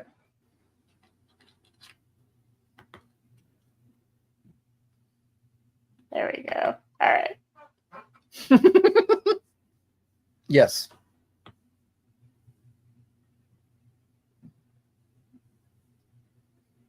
Aw. Boo. I just wanted to edit the live stream and it wouldn't let me edit it. You can retitle it. I retitled it. It just wouldn't let me do the thumbnail. Oh. Okay. Boo. That's lame. All right, hold on a second. So we're accurate. You can change that after the show, right? Yeah. Hold on a second. Here we go. This is gonna be very good. It's totally worth it. Okay. I believe you. Whoopah. Oh my goodness. I know. Celebrimbor is a dumb. There we go. That is the title. That is the new title of the stream. He is a dumb. He really is. He's a frustrating dumb. Yes.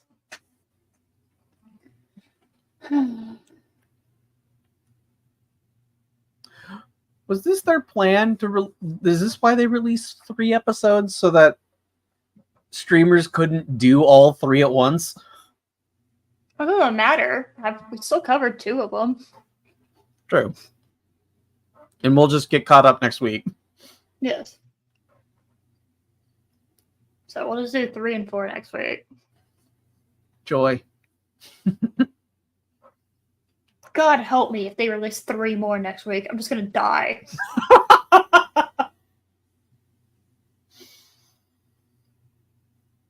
Oh, that'd be awful. Can you imagine?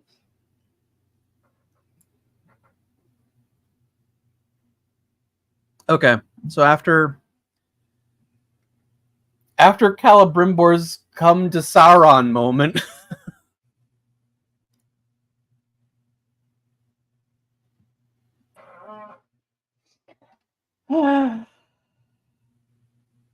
Yes. Hold on. Oh yeah, I also just wanted to touch on the fact that they go with blatant Jesus imagery when he emerges from the flame. It's I was insulted. I was like,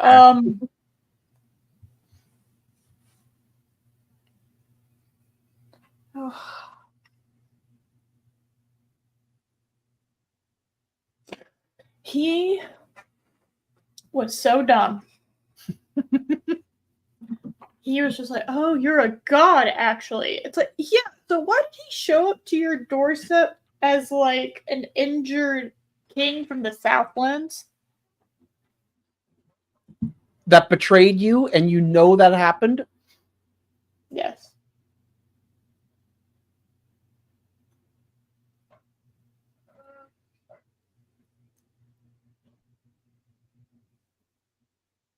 I. He's so stupid. He he just won't. No, you can just end the sentence there. He just won't. It just, yeah, frustrating dumb is the correct way to put it. Yes. Yes, Mhm. frustrating dumb. Oh, he is so makes me want to bash my head against the wall.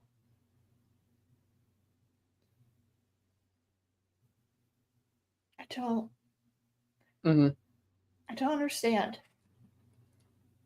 Like, we know Jar Jar Binks is an idiot, so it's acceptable when we see him being manipulated to grant the Emperor the emergency powers. We can buy that, right? Yeah. Celebrimbor has no reason to be this stupid. No.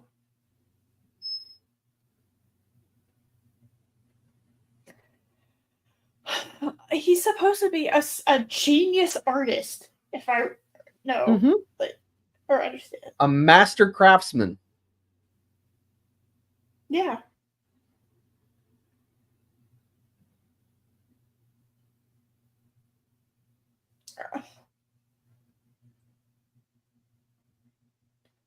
But I also don't understand how the rings could have been forged where one is silver and two are gold. When they were all mixed together in the same pot. That's fine. That's fine. That's fine. It's fine. Why'd you remind me of that? That's fine.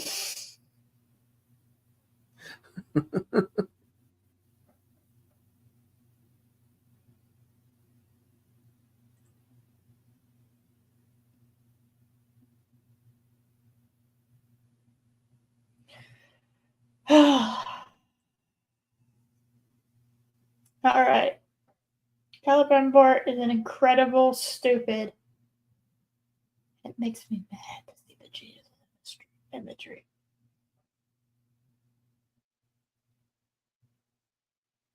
Yeah. Also, I like to think that Celebrimbor actually like drank that whole first age bottle of wine, and then and then Sauron did all this because that would actually make slightly more sense.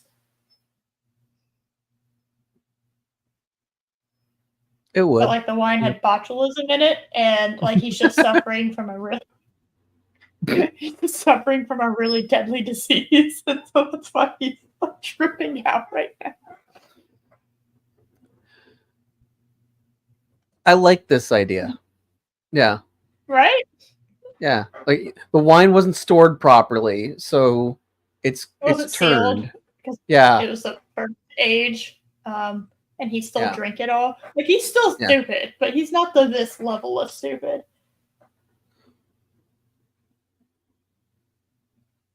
Yeah. Also, I'm just gonna say it. Sauron's blonde wig is really bad because the hairline bothers the fuck out of me. It's too high. It makes him look like it makes his head look like it's like 2 inches longer.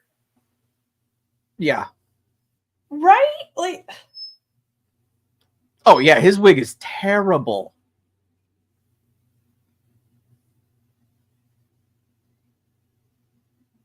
I mean, and we can clearly see how terrible the wig is because we have exactly how it looks in the show here in the background. yes, of course. But of course, Just yes. that beautiful image that they gave us. Yes. Also, just a quick question: do you think an elven god would have freckles? Um. Because he has 2 on his Yes. neck. Yes, because Okay.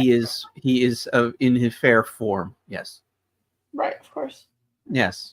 You forget that's what Galadriel said. He is in fair form.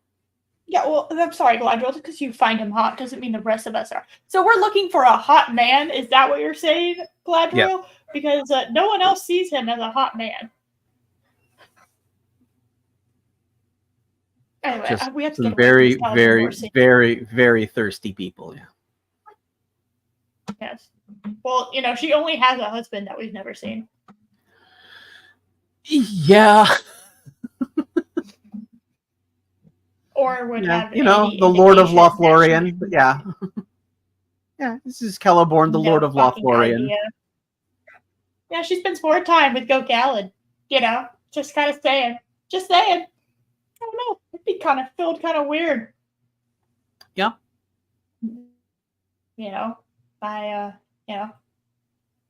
If my elf was like hanging out in some other dude's kingdom all the time, just like, oh, well, you didn't come home and see me immediately after you fucking okay, let me just draw this picture, okay? She has been gone for centuries. She comes home, goes to another man's kingdom immediately to see her friend and a different king, okay? And then he rewards her with, now I understand he's the High King, but still, in your heart, he's a different king. And he rewards her by sending her to Valinor, of which you have no idea about because she hasn't seen you yet, okay? And then she goes to Valinor, rejects it, comes back, goes on a whole ass adventure, goes back to the High King, still hasn't seen you yet. Hasn't come and visited. Yeah. At all. I don't know. At that point, I'd start asking questions like, are we married? Are we sure? You went through all of that and not a peep? Yeah. As far as he's aware, she's still out looking for Sauron. Yeah. 500 years ago. Yes.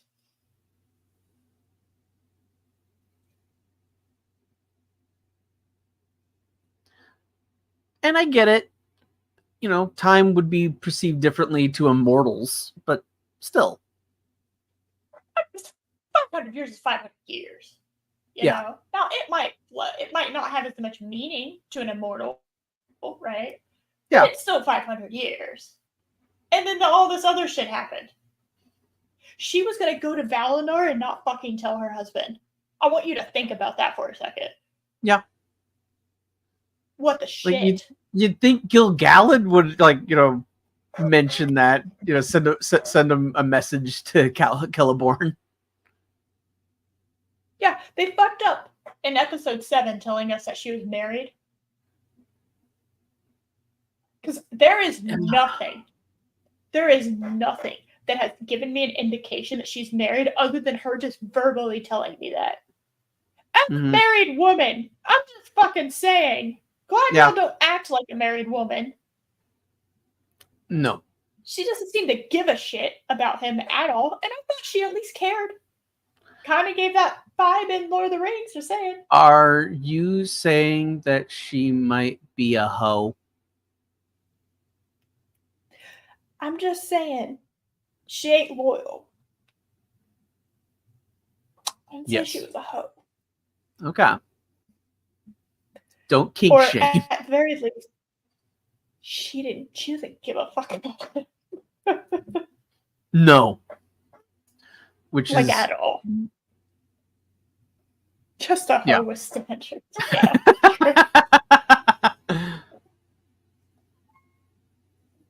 Okay.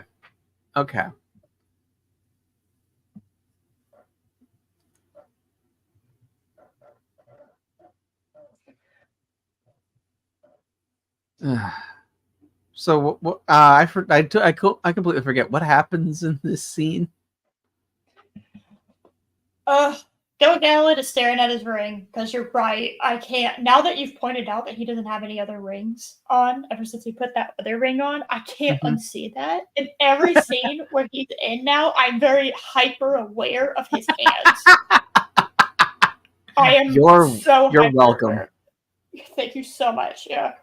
I am hyper aware of his hands and how naked they are. All right, ever since he put that one ring on. Mm-hmm. Yeah. Yeah. He's settled down now. Yeah.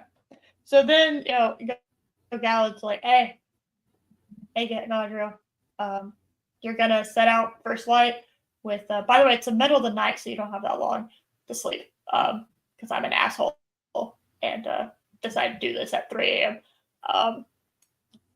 As you do.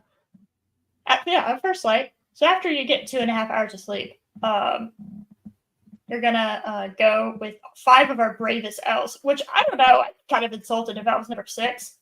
What's your qualifications for bravest? Like, are you telling me there are some like actual whips in the Elven Kingdom? Because I kind of want to focus on them a little bit. You know? What do you mean there are 5 brave? Like 5 bravest elves, I could understand you saying to someone who's not an elf to make them feel better, because it's like elves are all pretty fucking awesome, right? But it's really weird to say our 5 of our bravest elves to someone who's also an elf. Right? Like she knows these people. She knows them. It's just weird to say 5 of our bravest elves. Like, what are you trying to make her feel better?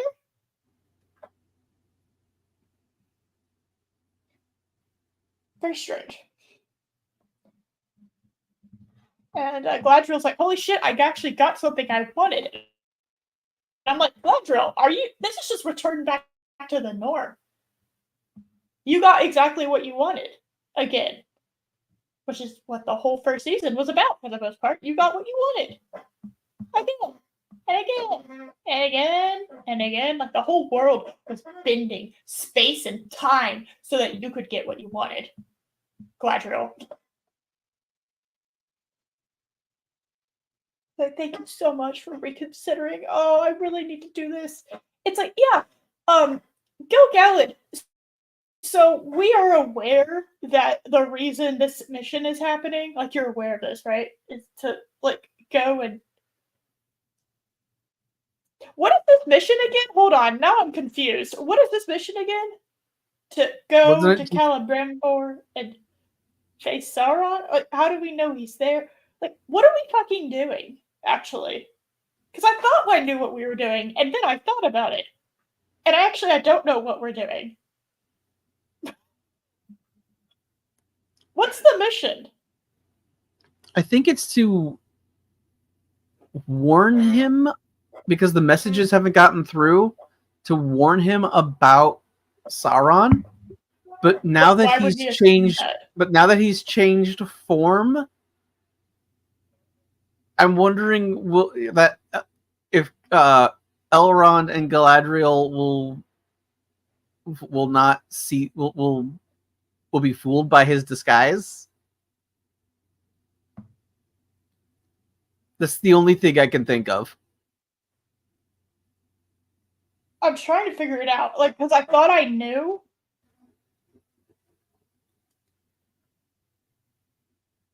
I'm confused now.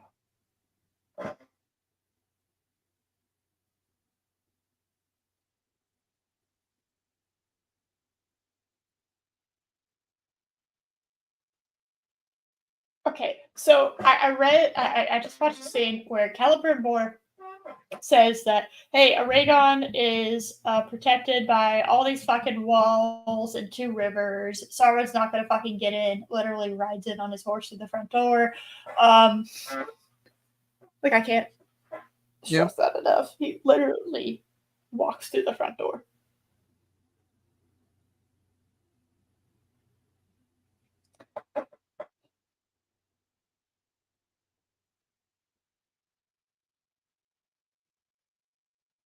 Yeah, you do. So Galadriel is saying, "Hey guys, I'm kind of still worried about this." And okay, so she is gonna go to Celebrimbor. That's what I thought this was, but that doesn't make any sense. Which is why I said that can't be it, and I got confused because my brain started working. So Brains are the enemy of this series. apparently, so she's going Mm-hmm. to Celebrimbor to tell him to face Sauron. Which, why? First of all, how they know he's there? What? I don't know if To do warn they him know? maybe Do they when know he for a can't fact face he's Sauron? there, or is it just a warning to let him know, hey, Well, then Sauron's on the loose? But But, like, Celebrimbor would know then that. why are we?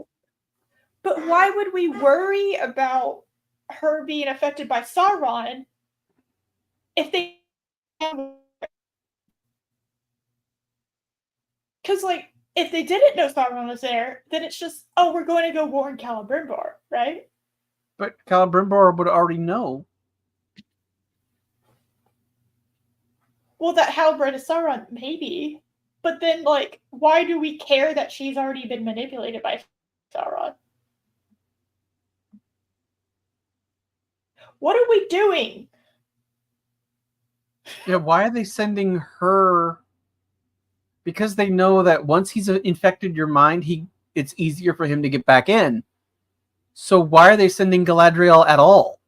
Since she even admits that he manipulated her, that he got in her mind. Yeah, so it's like, not only why are we going there, but why are we sending her? I have no idea what they're doing, Josh. Yeah. You've already been affected once, you know? And she's like, yeah. It's like, yeah, no, that wasn't a question. He knows my mind. And I know his. No, you don't. You No, literally you don't. do not. Which is why I That's- must face him. Why I alone can slay him. She makes everything about herself. She's so insufferable. I know. It's like, cat technically slayed Sauron the first time, and then looks at the two fucking hobbits, Frodo and Samwise, who slayed him the second. Galadriel, you weren't there. Yeah. And Galadriel, I mean, yeah, he hasn't Sauron hasn't put his life force into the One Ring yet. But Galadriel, no, you can't slay him. You literally can't. Yeah. So, like, I don't even know why they're going. I'm assuming that. That is what I'm assuming. I have no why she's going. I know why Elrond's going, and that's fine. But I don't know why she's going at this point. Right.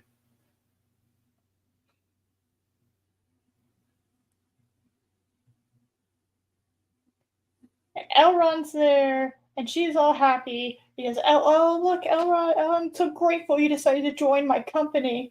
Oh my goodness, I'm so happy. And I'm afraid you misunderstand, Galadriel. Elrond's task is not to join your company, but to lead it. So But basically, to you've lead. been demoted. Yes. Bitch. So the guy who committed treason, Is gets a more trusted by the promotion, and is more shit. trusted by the king than Galadriel right now. And you know what? Now- That's fair.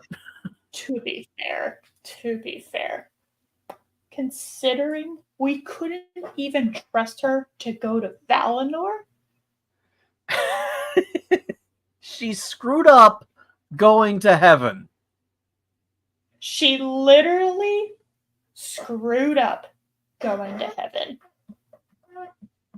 By not having I a think plan, I- by the way. She just jived off the boat and just decided, I'm just gonna swim back to Middle Earth.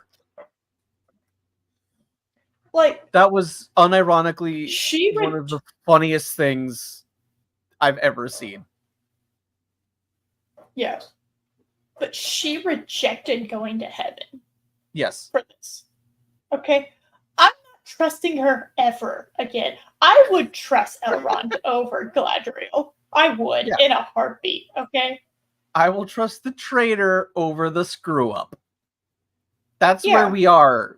That Gil-galad, just take a step back and think about where you are right now. Well, also, he trusts him to get the shit done. Yes. To be fair, I trust Elrond to get shit done on this trip. Mhm. Yeah, I think he's gonna follow through, actually.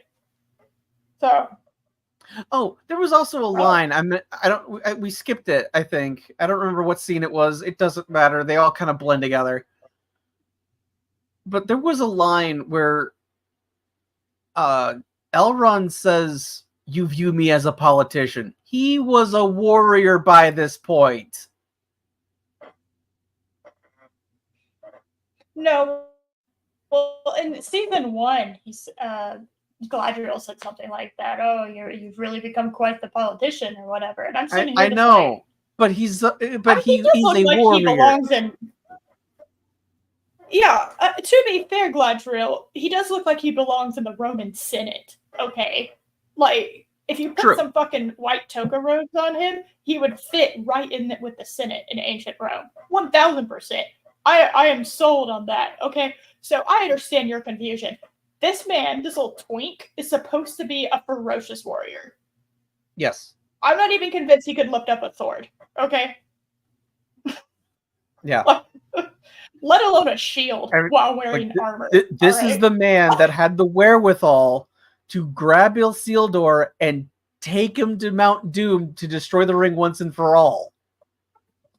Literally, Elrond should have kicked in Isildur. Okay. Now we wouldn't have Aragorn. Actually, no, we still would have. I'm pretty sure that he had reproduced by then. So we could have had, and he would have fucked. It would have been fine. Yeah, he would have. Yeah. So, yeah, just kick Isildur in. At that point, like Elrond, I understand you're a good person, all right, but I would have kicked him in. Cause hey, man, nah, I don't think so. We're not playing that game. I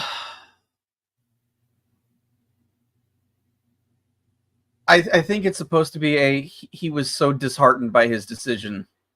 Oh, I know. And also, Elrond is in Lord of the Rings. I probably would have done exactly what he did, to be perfectly honest. But at the time, I can imagine kicking him into the fire. Mm-hmm. Yeah, he goes like, "This is Middle Earth," and then just kicks him in. Yes, blame Elrond for the last 3,000 years of having to do. God damn it, Elrond. But we do end this episode with a little taste of dwarves, which is nice, because that's the only part I can find tolerable. Mm-hmm.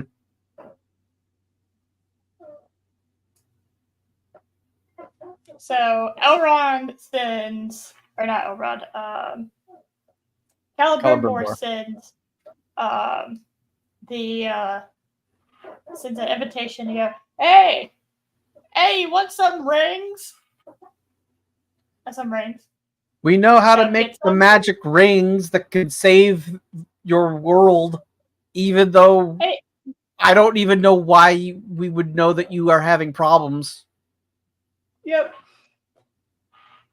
I have no idea how he has it, except for, I think Sauron said that, oh, the dwarves are having some problems or whatever, but I don't think, just based off that vague statement, I would send a scroll to the Prince of the Dwarves in Moria. And not the king. He sends it to the prince. He sent it to the prince, which is why he obviously thought it was Elrond, and why I thought it was Elrond for a second too. And though it has no reason why Elrond would be sending that, because he's dealing with Galadriel, poor thing. Yeah. But yeah. Yeah.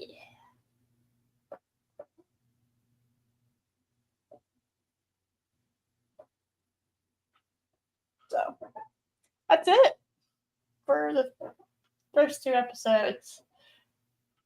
Over 4 hours. Josh, help. Yeah. You know what I'm gonna make? These episodes, I mean, because we just did like, you know, a fairly brief overview of the episodes themselves, like going kind of, you know, just kind of doing like fairly quick summaries. Yes. And it still took us 4 hours. Yes.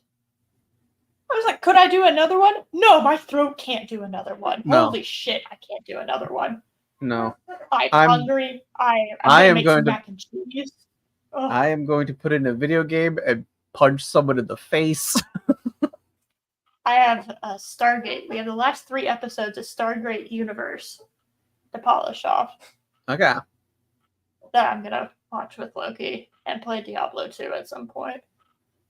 So I'm gonna make some mac and cheese and something else. Maybe just mac and cheese. I don't know. I need something warm because I'm realizing the cold water is doing absolutely. I thought I was just dehydrated. No, my throat's just fucking sore. Yeah. I just need something warm and to not talk. Yeah. Which is hard in general for me to do while I'm watching a show. So that's fine. Ugh. It's just we have 3 episodes left, you know, of the whole series. I just want to polish them off.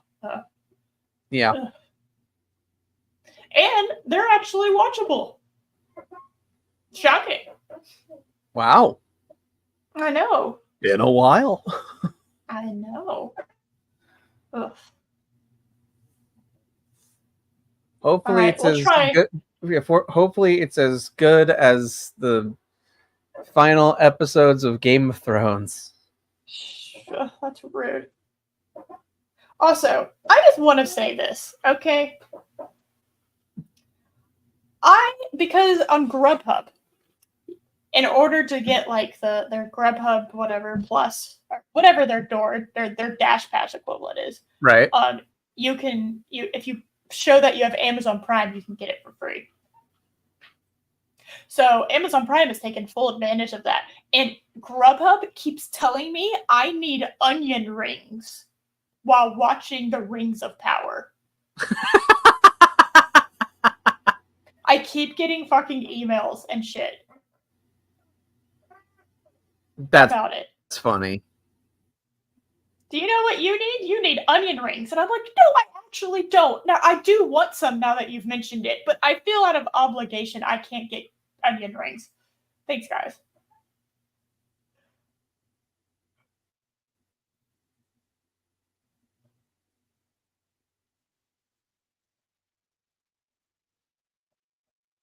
Oh. All right. You got That is fun. anything going? You got anything going on, Josh? Do you want to talk about before we close up? Before my throat close up? I will.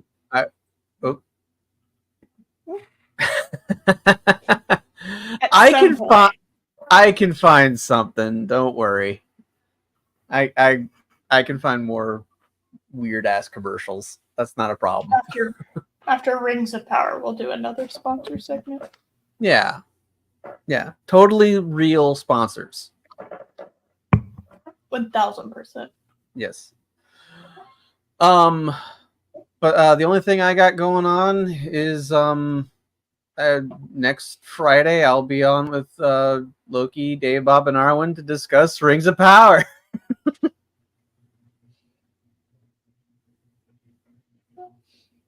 Woohoo! Yay! Yeah, we were quick in doing this. This was a speed run. I'm still disappointed that after all this time, between 2 live streams of talking about Rings of Power, I still have to wait before I can talk about the elf or the orc family. I know. I'm so sorry. I thought I'd be able to pull it off. I thought we were going so fast, and I looked up, and it was like 3:45. I was like, "Oh my god, I can't." Yeah. No, I absolutely feel the same. I'm done. I can't talk about it anymore. It hurts my soul. It hurts my throat. Yeah.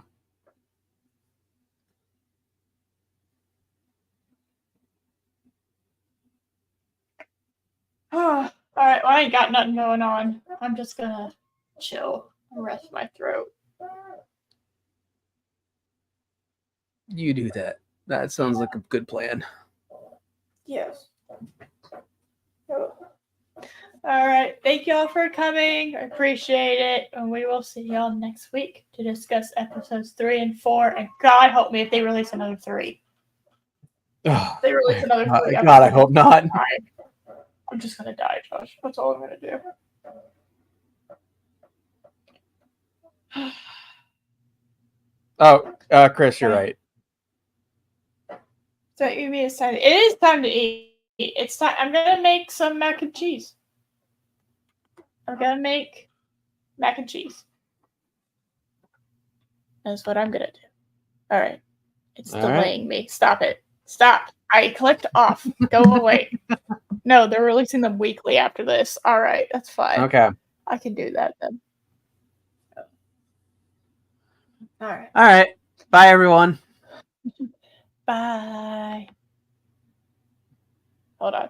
I fucked it. No. We're professionals. I fucked. Everything's fine. Everything's okay. Outro. Not just ending stream. We gotta do outro. Okay, bye, everyone.